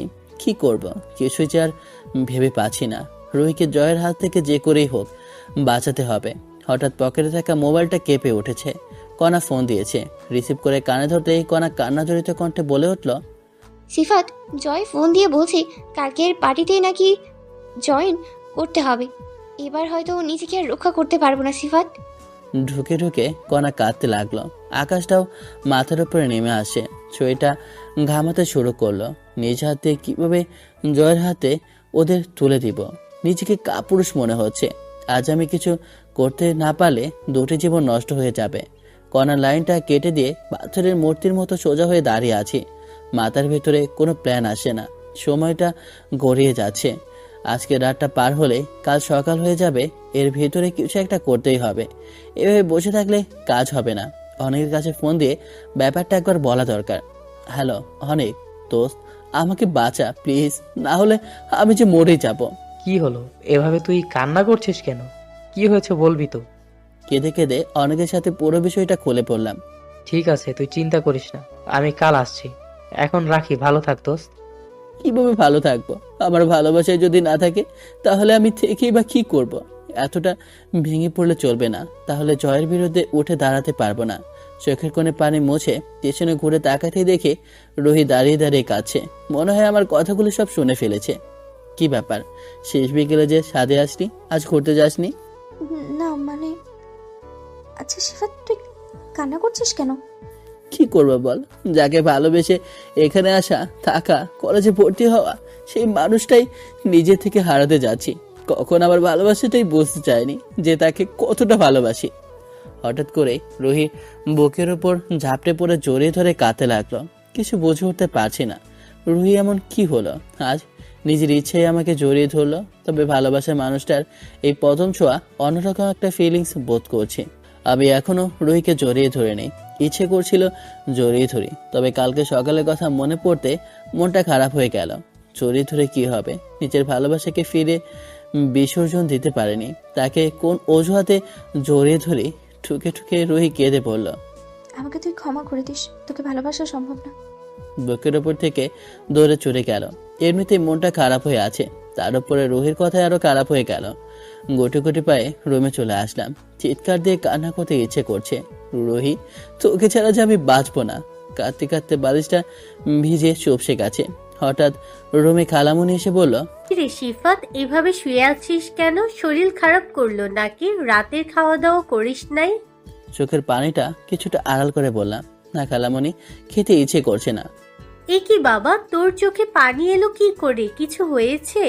নিজের শক্তি দিয়ে ঠোঁটের কোণে মৃদু হাসি রেখে বললাম, আরে খালামণি, আমার চোখে পানি আসবে কিভাবে? খুব মাথা ব্যথা করছে তো, তাই মনে হয় চোখে পানি চলে এসেছে। খালামণি চোখে চোখ রেখে তাকিয়ে আছে, কারণ স্পষ্টভাবে বুঝতে পেরেছে আমার চোখ মুখ মিথ্যা বলছে। মাথাটা নিচু করে ফেললাম। খালামণি মাথাটা তুলে নিয়ে চোখের পানিগুলো মুছে দিয়ে বলল, শিফাত, আমি তোর মায়ের মতো, আমি জানি তুই আমার সাথে মিথ্যা বলছিস। আমার মাথায় হাত রেখে বল তোর কি হয়েছে। খালামণিকে জড়িয়ে ধরে কেঁদে দিলাম। মাথায় হাত বুলিয়ে দিচ্ছে। আমার খুব কষ্ট হচ্ছে। কাঁপা কাঁপা কণ্ঠে খালামণির কাছে সবকিছু খুলে বললাম। মুখের ভেতর আঁচল দিয়ে খালামণি চোখের পানি ফেলছে, কারণ কোনো মাই চায় না নিজের মেয়ের এরকম খবর শুনতে। আমি জানি খালামণির খুব কষ্ট হচ্ছে, তার থেকেও বেশি কষ্টের বন্যা আমার উপর দিয়ে যাচ্ছে। আমার হাত দুটি চেপে ধরে বলে, শিফাত, তুই আমার মেয়েটাকে বাঁচিয়ে নিয়ে আয় বাবা, না হলে ওর ভবিষ্যৎটা যে অন্ধকার হয়ে যাবে। খালামণি, নিয়ে আসবো, তুমি চিন্তা করো না, ওর কিছু হতে দেব না। আচ্ছা শিফাত, তুই একটা সত্যি কথা বলতো, তুই রুহিকে ভালোবাসতি? হ্যাঁ খালামণি, রুহিকে প্রথম দেখাতেই ভালোবেসে ফেলি, কিন্তু তোমার এই পেতনি মেয়েটা আমাকে ভালোবাসে না। খালামণি কান্না ভেজা মুখ হানায় হাসি ফুটে উঠল। আমি কিছুটা লজ্জা পেয়ে মাথাটা নিচু করে ফেললাম। তোদের বিয়ে তো অনেক আগেই ঠিক করা ছিল, শুধু জানতে চাচ্ছিলাম তুই ওরে ভালোবাসিস কিনা, সেটাও আজ জানা হয়ে গেল। কি খালামণি, সত্যি? ঝাপটে খালামণির গলাটা জড়িয়ে ধরে রেখেছি, হাত দুটো ছাড়িয়ে নিয়ে বলে, হয়েছে হয়েছে, এখন খাবার খেয়ে ঘুমিয়ে পড়, যা করার কাল সকালে হবে। ঠিক আছে। খাবার খাওয়ার সময় রুহিকে কোথাও দেখতে পেলাম না, হয়তো রুমে বসে কান্না করছে। মুহূর্তে হাসি মুখটা কালো হয়ে গেছে। একদিকে খালামণির কথায় মনটা ভালো হয়ে উঠলেও রুহির কথা মনে পড়লে মনটা খারাপ হয়ে যায়। সেদিনের মতো রাতের ঘুম হারাম হয়ে যায়। মাথার ভেতরে ঘুরপাক খাচ্ছিল, কি করা যায়। পরের দিন সকালে নাস্তা না করে কলেজে এসে পড়লাম। খালামণি অনেকবার নাস্তা করতে বললেও করিনি। রুহি অনেক আগেই বাধ্য হয়ে কলেজে আসতে হলো। কণা আমাকে দেখা মাত্র দূরে কাছে এসে বলে, শিফাত, তুই কি কিছু একটা করতে পারবি না? এভাবে আমাদের জীবনটা নষ্ট হয়ে যাবে। কণার কথার জবাব আমার জানা নেই, তাই নিচের দিকে তাকিয়ে শুনছি। ঠিক আছে, তোর কিছু করতে হবে না। আর কিছুক্ষণ পরে অনুষ্ঠান শুরু হতে যাচ্ছে, তুই তাকিয়ে তাকিয়ে দেখিস। জয় আমাদের দিকে এগিয়ে আসে। ইচ্ছা করছে একঘুষি দিয়ে নাকটা ফেটিয়ে ফেলি, কিন্তু শক্তির জোরটা এখনো হয়ে ওঠেনি। কণা, তোকে দেখছি দিন দিন কেমন হয়ে যাচ্ছিস। ঠিক মতো কাজ করস না, একটা কথা শুনতে চাস না। প্রেমে পড়ে কি পিছনের সব কথা ভুলে গেছিস নাকি? জয়, তুমি এসব কি বলছো? আমি প্রেমে পড়ছি মানে? আর তোমার কোন কথাটা শুনিনি বলো? এত কথা শুনতে আসেনি, একটু পরে অনুষ্ঠান শুরু হতে যাচ্ছে। আর রাতের পার্টি থাকবে, কিন্তু যা হবার আজকে রাতের মধ্যেই হবে। কথাগুলি বলে জয় পাশ কাটিয়ে চলে যাচ্ছে, আর আমার দিকে কেমন করে আর চোখে তাকাচ্ছে। মেজাজটা বিগড়ে গেছে। জয়ের কথা মুখ বুঝে শুনে নিতে হচ্ছে। কণা কান্না করছে, পরে সান্ত্বনা দেওয়ার মতো কিছুই জানা নেই। কি বললে? নিজের কানে শুনলি তো? কাল সকালে রুহির আর আমার ঝুলন্ত লাশটা নিয়ে আসিস। চোখে পানি নিয়ে দৌড়ে চলে গেল। বোকার মতো দাঁড়িয়ে আছি। অনেককে ফোন দিলাম, সে বলল আর কিছুক্ষণের ভিতরে আসতেছে। এদিকে অনুষ্ঠান শুরু হতে যাচ্ছে, চোখ দুটো কাউকে খুঁজছে, তবে রুহিকে একটা বারের জন্য দেখছি না। কোথায় গেল মেয়েটা? অর্থাৎ রুহি ডাক পড়লো, তার নাকি অনুষ্ঠানে নাচতে হবে, সাথে জয় থাকবে। এক মুহূর্ত আর দাঁড়িয়ে না থেকে প্যান্ডেলের কাছে এসে দেখি জয় রুহির হাত ধরে টেনে নিয়ে যাচ্ছে। রুহি মনমরা হয়ে আছে। দৌড়ে কাছে গিয়ে রুহির হাতটা চেপে ধরে চোখে চোখ রেখে তাকিয়ে বলি, রুহি, তোর আমার অনেক আগেই বিয়ে ঠিক হয়ে আছে, চল বিয়ে করে নেই, তোকে আমি এখানে নাচতে দেব না। তোর সাথে আমার কিসের বিয়ে? হ্যাঁ, গাল চেপে রুহির দিকে অসহায় দৃষ্টিতে তাকিয়ে আছি। সবাই আমার দিকে তাকিয়ে আছে, তবে লজ্জা পাওয়ার থেকে রুহি দেওয়া চড়ে আঘাতটা বেশি কষ্ট দিচ্ছে। তারপরে একগাল হেসে বলে, রুহি, তুই আমাকে ভালোবাসিস? তাহলে বিয়ে করতে সমস্যা কি? ও, বুঝতে পেরেছি, জয়ের ভয়ের কারণে আমার সাথে এমন করছিস, তাই না? তুই শুধু একবার বল আমাকে ভালোবাসিস, তাহলে এরকম জয়কে তোর ভয় পেতে চলবে না। ভালোবাসি ভালোবাসি, কে তোকে ভালোবাসে? হ্যাঁ, তোর মতো ছেলেকে আমি ভালোবাসবো? ভাবতেই অবাক লাগছে আমার। জয়কে আমি ভয় কেন যাবো? হ্যাঁ, ও আমার বয়ফ্রেন্ড। আর রুহি, ওইদিকে সময় শেষ হয়ে যাচ্ছে, চলো। চলো। চোখ বেয়ে পানি পড়ছে, খুব কষ্ট হচ্ছে। রুহি এভাবে বলবে তা কল্পনা করিনি। মানুষ আমাকে দেখার জন্য ভিড় জমে আছে, গাল দুটো লাল হয়ে আছে। কোথা থেকে যেন কণা এসে আমার হাত টেনে মাঠের এক করে নিয়ে গেল।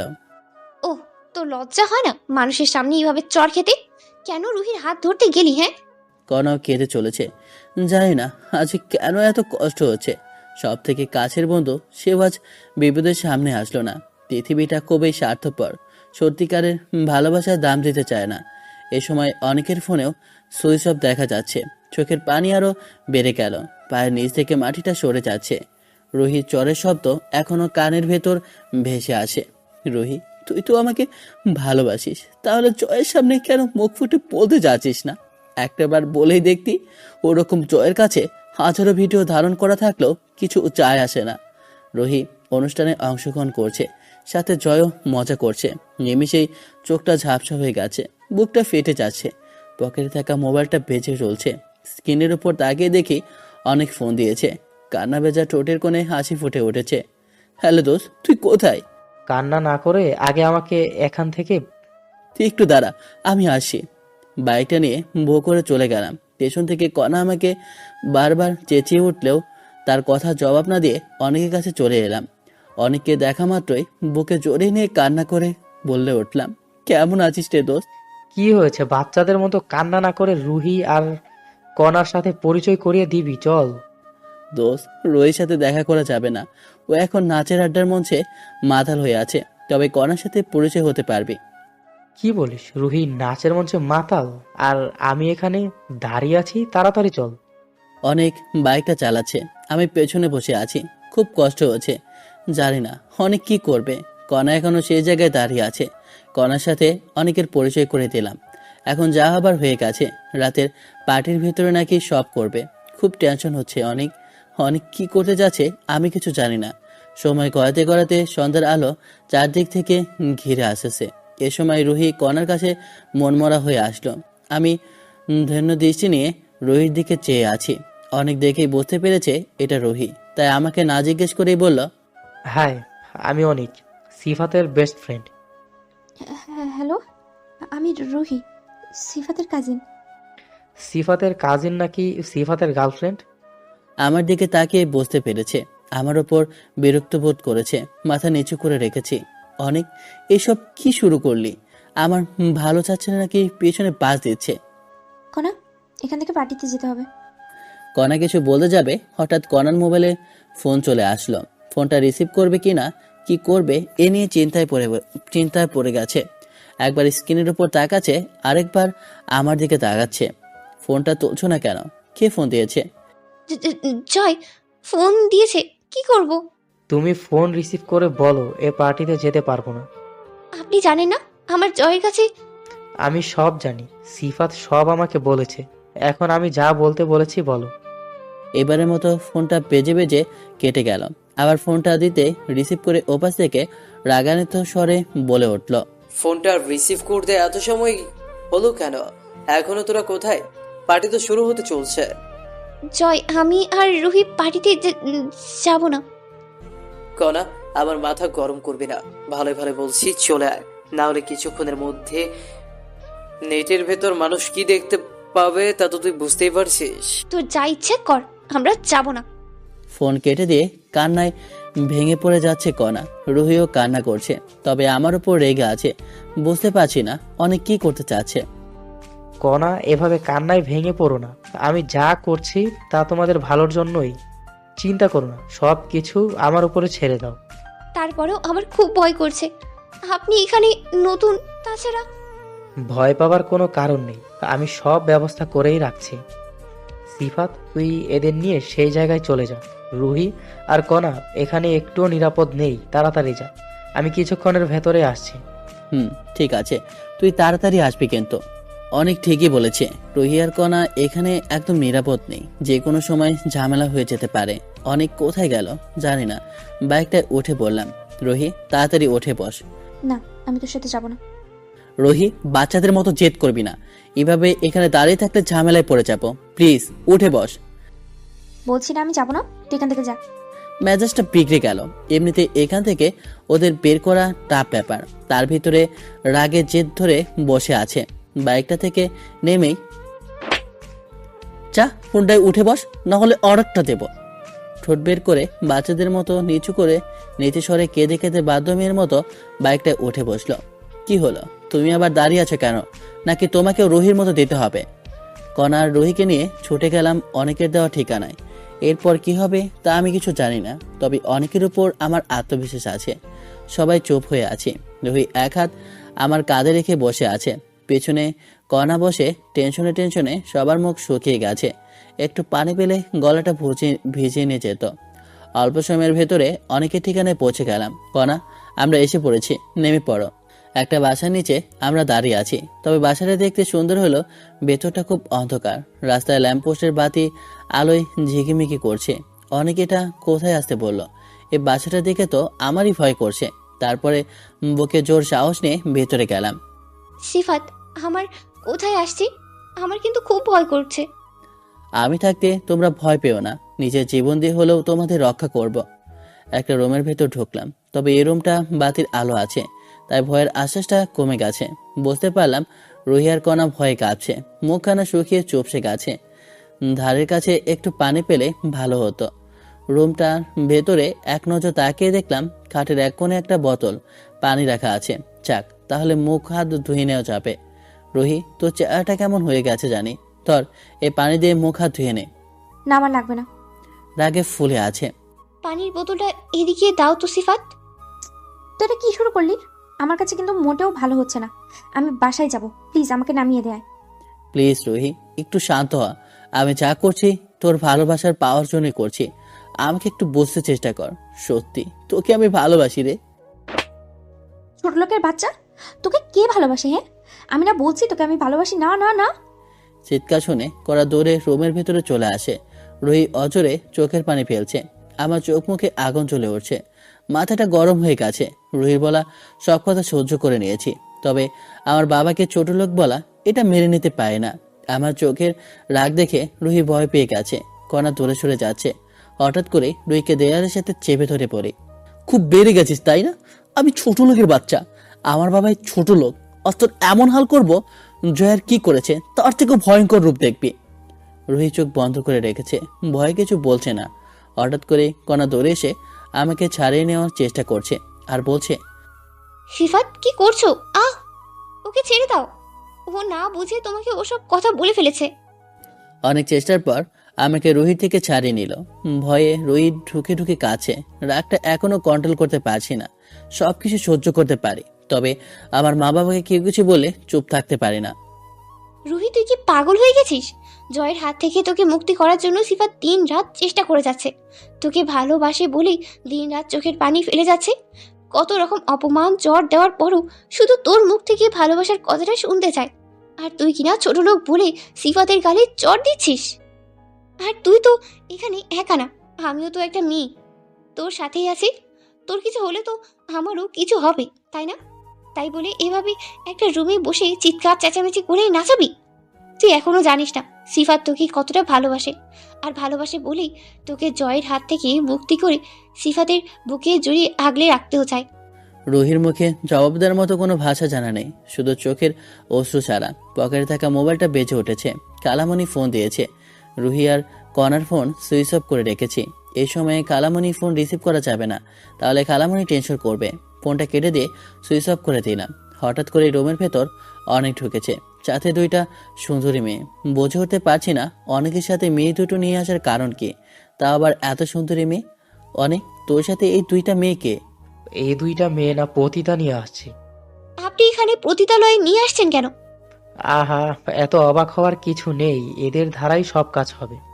আপনার পাশের রুমটায় গিয়ে বসে থাকেন, যখন দরকার হবে ডেকে নিব। ঠিক আছে স্যার। তো আমি কিন্তু কিছু বুঝে উঠতে পারছি না, তুই এসব কি করতে যাচ্ছিস? শালা তুই চুপ থাক, দেখ আমি কি করি। রুহি, তুমি জয়কে ফোন দিয়ে নিয়ে যেতে বলো। ঝটপট করে রুহি জয়কে ফোন দিল। বুঝতে পারলাম ভিডিওটার ভয়ে রুহি জয়ের কাছে যেতে চাচ্ছে।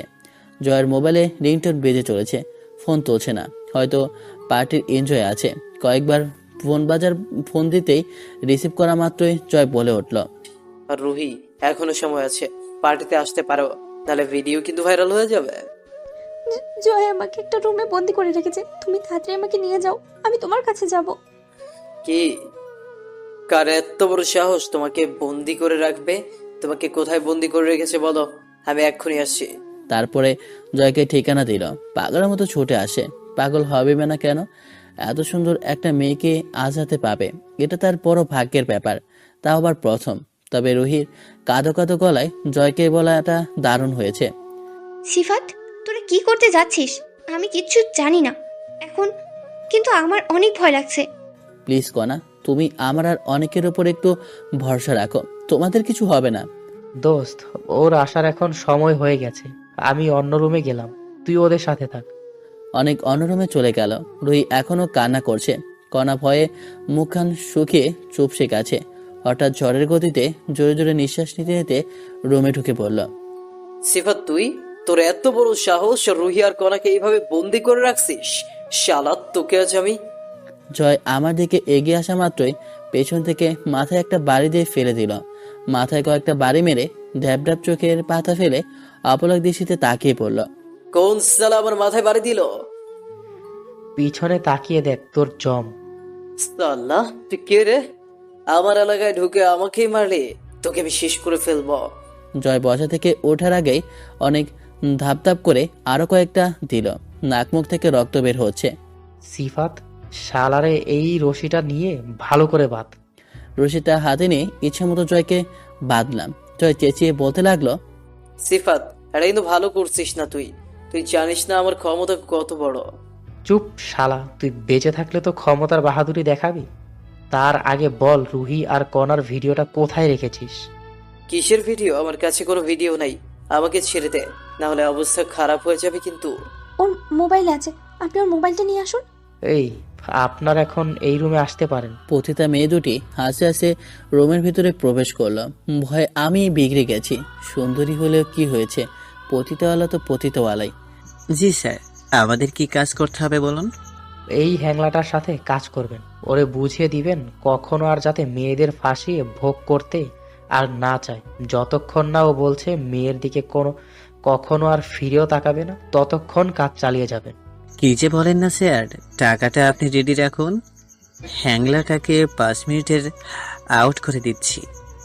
এই রাখেন, আমরা একটু রুমের ভেতরে থেকে বের হই, তারপরে সবকিছু খুলেন। ইস, কত লাজুক ছেলে। রুমের ভেতর থেকে আমরা বের হয়ে এসেছি। রুহির মুখটা আবারও কালো হয়ে গেছে। এবার বুঝতে পারলাম না মুখখানা গোমরা করে রাখার কারণটা কি। কি হলো, এমন মনমরা হয়ে আছিস কেন? সিফাত, আমার আমার জানি কেমন একটা ভয় লাগছে। পরে যদি জয় কিছু একটা করে ফেলে। ও আর কিছু করতে পারবে না, তুই একটু বস, কিছুক্ষণ পরেই বুঝতে পারবি। হঠাৎ করে রুমের ভেতর থেকে কান্নার আওয়াজ ভেসে আসলো। একটা পতিতাওয়ালা স্যার বলে ডাক দিল। আমারও কি ভিতরে আসবো? না না, তোমরা একটু পরে আসো। রুমের ভেতরে প্রবেশ করে দেখি জয় আধমরা হয়ে পড়ে আছে। দেখতে কেমন খারাপ লাগছে। ভালো করে প্যান্টটা পরিয়ে দিলাম। জীবনেও মেয়েদের পোক করা তো দূরের কথা, চোখ তুলে তাকাতেও পারবে না। স্যার, এর উপরে আর কাজ করা যাবে না, তাহলে মরে যেতে পারে। আমাদের টাকাগুলো দিন, চলে যাব। টাকাগুলি হাতে দিয়ে সব বুঝিয়ে দিলাম। পতিতা নাম শুনেছি, তবে তাদের কখনো কাজ দেখিনি। আজকে নিজের চোখে দেখতে পেলাম পতিতওয়ালা কাকে বলে। চোখের পাতাগুলি ধীরে ধীরে খুলে তাকিয়ে দেখে আমাদের দুজনকে। ভাই, আমাকে তোরা বাঁচা। আমি আর জীবনে কোনো মেয়েদের দিকে নষ্টামি চোখ দিয়ে তাকাবো না। তোরা যা বলবি সব মেনে নিব।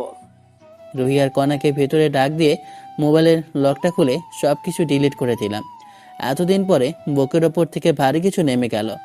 এখন অনেক শান্তি বোধ করছি। রুহি আর কনার দিকে তাকিয়ে বুঝতে পারলাম অনেক খুশি মনে হচ্ছে। এদের কাছে ক্ষমা চেয়ে নে, যদি ক্ষমা না করে তাহলে আবার তোর উপরে প্রতিশোধ নিতে যাব। রুহি, কনা, আমাকে তোরা ক্ষমা করে দে। আজ থেকে তোদের আমি নিজের বোনের মতো দেখবো। কুত্তার বাচ্চা, যখন মেয়েদের সাথে নষ্টামি করিস তখনও তো একটা মেয়ে তোর কাছে হাত জোর করে ক্ষমা চায়, তখন তোর ক্ষমা কই থাকে? রুহি, এসব জানোয়ারদের চর মেরে লাভ হবে না, এদের জুতা পিটা করা উচিত। কণা নিজের গায়ে জুতা খুলে হাতে নিল। চোখগুলি রাগে লাল হয়ে গেছে। যে কোনো সময় বিপদ হয়ে যেতে পারে। যেই না রাগে মেয়ে। আহা কণা, ওকে জুতা দিয়ে পিটালে তো মরেই যাবে। তুই ছাড়া আমাকে ওরে আজ মেরে ফেলবো। কণার রাগের পরিমাপ বেড়ে যাচ্ছে। এখানে আর এক মুহূর্ত থাকা যাবে না, তাহলে ভয়ঙ্কর রূপ সৃষ্টি হয়ে যেতে পারে। জয়কে আত্মরা অবস্থায় ফেলে রেখে কণাকে নিয়ে বাইরে চলে এলাম। রাগে ফসফস করছে। কণা রাগ দেখে হাসি পাচ্ছে, তবে হাসিটা চেপে রাখলাম। দোস্ত, আমার এখন বাসায় যেতে হবে। কি বলেন আপনি? এখন বাসায় চলে যাবেন মানে? আপনি আমাদের এত বড় একটা সাহায্য করলেন আর আপনি চলে যাবেন? আপনি কি ভালো করে চিনলাম না, জানলাম না। আপনাকে এত রাতে কোথাও যেতে দিচ্ছি না। আপনি আজ রাতটা আমাদের বাসাতেই থাকবেন। ভাই, আপনি এখন যেতে পারবেন না। দোস্ত, আমি মায়ের কাছে বলে আসিনি। তাছাড়া কাল আমার একটা জরুরি কাজ আছে। এখন যাই, অন্য একদিন আসবো। এত রাতে যেতেই হবে? কাল সকালে গেলে হয় না? দোস্ত, একটু বোঝার চেষ্টা কর। বলছি তো অন্য একদিন এসে থেকে যাব, আর তোকে নিয়েও যাব। ঘর জামাই আর কতদিন থাকবি? এখন গেলাম, ভালো থাকিস। অনেক সামনে পা বাড়িয়ে হাঁটতে না হাঁটতে কণা চেঁচিয়ে উঠল। এই, আপনার ফোন নাম্বারটা দিয়ে যান। যে মানুষটার এত বড় একটা কাজ থেকে উদ্ধার করেছে তার তো একটা বার ফোন দিয়ে মনে রাখতেই হয়। 0173334, এটা আমার নাম্বার। সিফাত, ভাবিকে তাড়াতাড়ি বাসায় চলে আসিস। এখন তো আর পথের কাঁটা নেই। আর এই যে রুহি ভাবি, আমার বন্ধুটাকে একটু বেশি বেশি আদর দিবেন, না হলে কিন্তু অন্য মেয়ে দেখে বিয়ে করিয়ে দিব। লজ্জায় লাল হয়ে মাথা নিচু করে হ্যাঁ জবাব দিল। অনেক চলে গেল। বন্ধু মানেই হারামির দল। ওর জন্য খুব কষ্ট হচ্ছে।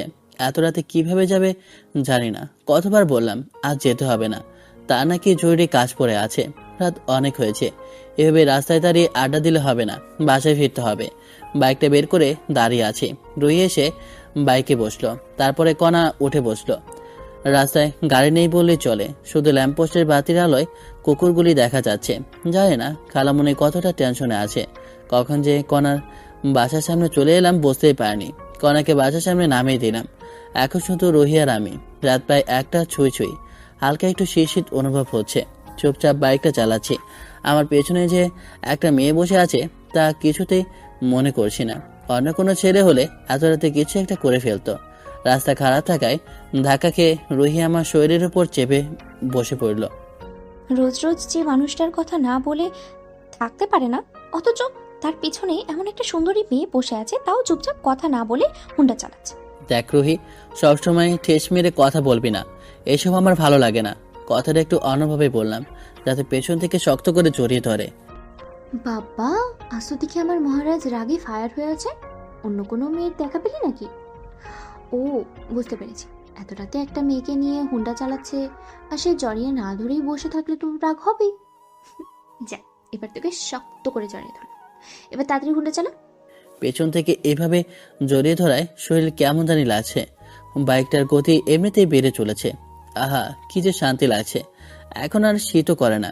বুঝি না মেয়েদের শরীরে কি আছে, ইচ্ছা করছে বাইকটা রেখে রুহির সাথে ভালোবাসায় হারিয়ে যায়। তারপরে একটু ভাব নিয়ে পড়ি, রুহি এসব ফাজলামে কিন্তু ভালো লাগে না, ছাড় আমাকে। ও, আমি জড়িয়ে ধরেছি বলে বিরক্ত হচ্ছিস? আর যখন কণা জড়িয়ে ধরে তখন লুতুপুতু খেলতে ইচ্ছে করে, তাই না? এই জন্যই ছেলেরা খারাপ ঘরে রেগে বাইরেরটাই খেতে যাবে। রুহির কথায় মুখ চেপে চাপা হাসি বের হয়ে গেল, তবে মুখখান গোমরা করে রেখেই জড়িয়ে ধরে আছে। হাসতে হাসতে কখন যে বাসার সামনে চলে এলাম জানা নেই। বুঝি না মেয়েরা বাইকে উঠে বসলে কি সময় কমে যায় নাকি? বাইক উঠলে আমার তো ভোল্টেজে ওঠানামা করে। রাগে ফসফস করে কোমরটা নাচাতে নাচাতে দরজার সামনে কলিং বেলে চাপ দিতেই দরজা খুলে গেল। হয়তো আমাদের আসার উপস্থিতি বুঝতে পেরেছে। খালামণি চোখের কোণে পানি বেয়ে পড়ছে। রুহিকে দেখা মাত্রই বুকে জড়িয়ে ধরে কান্না করে দিল। রুহিমা, এত রাত পর্যন্ত কোথায় ছিলি? তোর কিছু হয়নি তো? ও, তুই জানিস না তুই আমার একমাত্র মেয়ে। তোকে না দেখে থাকতে কতটা যে কষ্ট তুই কি জানিস না? আপু, আর এমন হবে না। তোমার ওই যে বাদর ছেলেটা আছে না, মেয়েদেরকে নিয়ে ঘুরে বেড়ায়, তাই ওকে একটু টাইট দিয়ে গিয়েছিলাম। তাই বলে এত রাত পর্যন্ত? আর শিফাত, তোর নামে দিন দিন এগুলো কি শুনতেছি? বিশ্বাস করো খালামণি, তোমার এই ডাইনি মেয়ে ছেলেদের সাথে ঢং মেরে ঘুরে বেড়ায়। আমি তো ভালো ছেলে, একদম তোমার ছেলে। তুই ডাইনি, তোর বউ ডাইনি, তুই দেখে নিস। মেয়েদের সাথে নিজে ঘুরে বেড়ায় আর এখন দোষ দেয় আমার। চুলের ঝাঁকুনি দিয়ে রাগী লোক নিয়ে চলে গেল। ওই রাগী লোকটা এত মায়াবী লাগে যার কারণে প্রেমে পড়ে যায়। আজ থেকে তুই শুধু আমার, তোকে আর কারো হতে দেব না। শিফাত, সত্যি করেই বল, তোরা এত রাত পর্যন্ত কোথায় ছিলি? খালামণিকে আগেই সবকিছু বলা ছিল, তাই নতুন করে আর কিছু বলতে হয়নি। আমার এরকম কাজে খালামণি অনেক খুশি হয়েছে আর বলেছে খুব শীঘ্রই বিয়ে দেওয়ার ব্যবস্থা করবে। শরীরটা খুব ক্লান্ত লাগছে। কোনো মতে বিছানা ঠিক করে শরীর হেলে দিতেই চোখের পাতাগুলি ধীরে ধীরে লেগে আসছে। হঠাৎ দরজা ঠেলে কে জানি রুমে ঢোকার আওয়াজ পেয়ে লাগন্ত ঘুমটা ভেঙে গেল। তাকে দেখে রুহি আমার রুমে ঢুকছে। এত রাতে রুহিকে আমার রুমে দেখে অবাক হয়ে বুড়ো কুচকিয়ে তাকিয়ে বলি, এত রাতে আমার রুমে? যা, রাত অনেক হয়েছে, ঘুমিয়ে পর। যা, চা বলার কাল সকালে বলিস। না মানে, চোখে তো ঘুমিয়ে আসছে না, কিভাবে ঘুমাবো? তাছাড়া কিছু ভালো লাগছে না। রুহির কথার মাঝে কিছু একটা ইতি টানছে, না হলে এমন নরম কণ্ঠে কথা বলতো না। বিছানা থেকে বালিশটা কাছে নিয়ে দুই হাঁটুর উপর ভর করে ঢ্যাপঝাপ চোখে তাকিয়ে বলি, বুঝতে পেরেছি, জয়ের জন্য খুব মায়া হচ্ছে বুঝি। ঠিক আছে, তোর ভালোবাসার মানুষের কাছে কাল সকালে দিয়ে আসবো। এখন আমাকে ঘুমাতে দে, শরীরটা ভালো লাগছে না। রোহিত চোখগুলি বড় বড় শ্বাস ধরে আছে। মনে হচ্ছে আমার কথাটা তার শরীরটা জ্বরে উঠেছে। হঠাৎ করে দৌড়ে এসে মালিশটা চিটকে মেরে ধাক্কা দিয়ে বিছানায় চিৎ করে আমার উপরে শুয়ে পড়ল। চুলগুলির ঝাপটা হয়ে এক সাইডে পড়ে আছে। রুহির ঠোঁটগুলি এতটাই কাছে চলে এসেছে তার নিঃশ্বাস আমার নিঃশ্বাস এক হয়ে গেছে। চোখে মুখে নিঃশ্বাস সাপ বোঝা যাচ্ছে। নিজেকে কন্ট্রোল করা টাফ ব্যাপার। নাকে নাক ঘষে বলল, জয়কে? হ্যাঁ, জয়ের জন্য আমার মায়া হতে যাবে কেন? আমি ওকে কখনো ভালোবাসিনি, আমি ভালোবেসেছি শুধু তোকে। রুহির কথাগুলি বলার সময় আলতো আলতো করে ঠোঁটের ছোঁয়া নিচে ঠোঁটে লাগতেছিল। শরীরটা শিরশির করে উঠছে, নিঃশ্বাসটা ঘন হয়ে আছে। এভাবে পড়ে থাকলে নিজেকে সেফ রাখা যাবে না।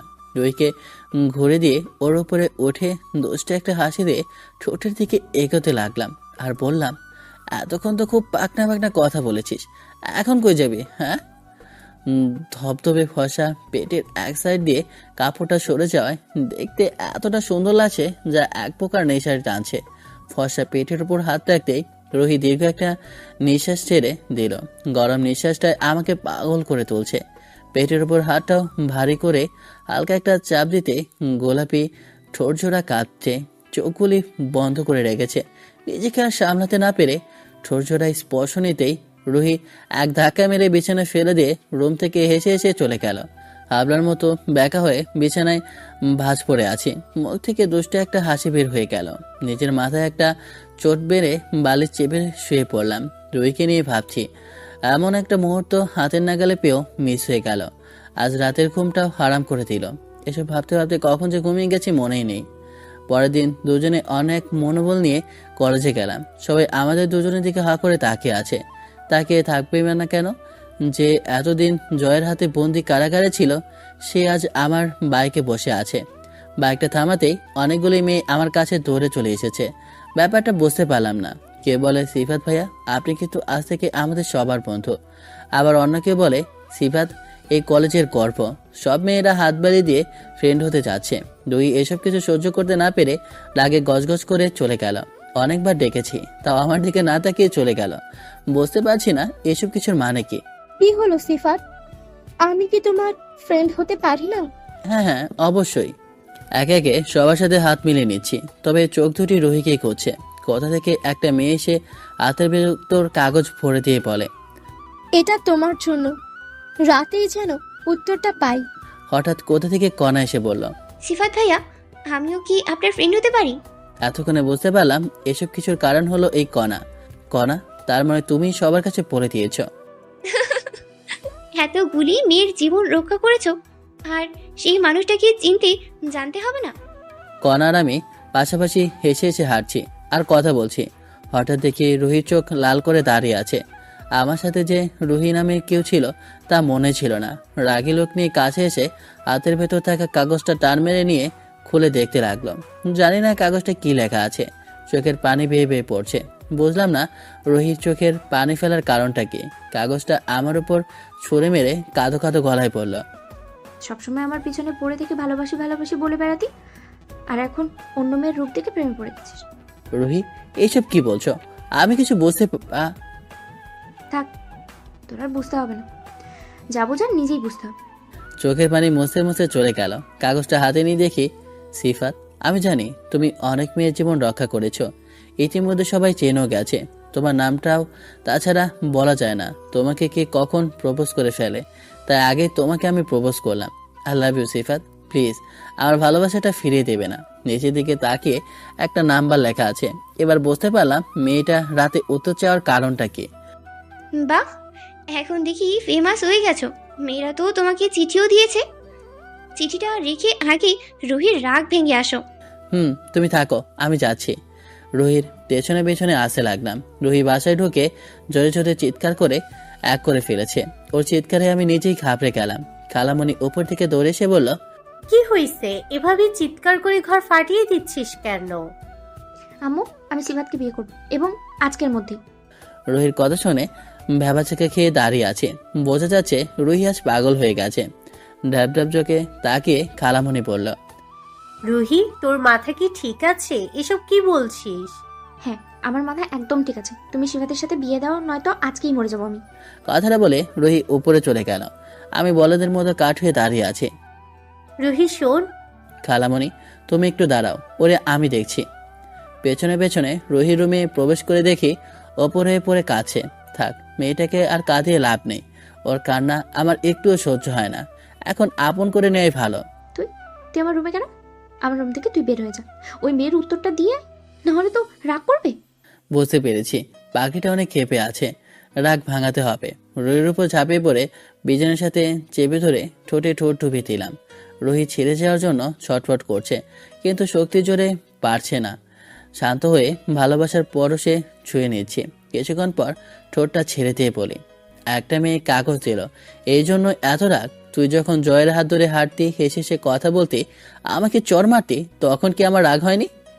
তখন কি নিজের ইচ্ছে করে এসব করেছি? বাধ্য হয়ে তো করতে হয়েছে। আর তুই তো নিজের ইচ্ছে অন্য মেয়ের সাথে ভালোবাসায় রাজি হতে যাচ্ছিলি। না, আমি শুধু তোকেই ভালোবাসি, আর বিয়েও তোকেই করব। হঠাৎ কে জানি ধাক্কা মেরে দরজাটা খুলে পড়ল।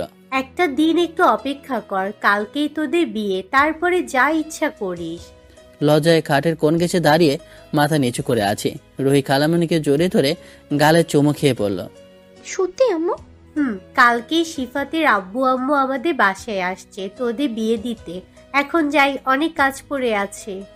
ইস, রুহির একটু লজ্জা করে না। শুনেছি মেয়েদের নাকি লজ্জা বেশি। এই তো দেখছি এই মেয়ের লজ্জা বলতে কিছুই নেই। রুহি আমার গলাটা জড়িয়ে ধরে দু গালে চুমু খেয়ে হেসে বলল, এখন থেকে তুমি আমার বর। কোনো মেয়ের দিকে তাকালে না, চোখ দুটো আমি তুলে ফেলবো। রুহিকে বিছানায় ফেলে দিয়ে চার ঠোঁট এক করে দিলাম।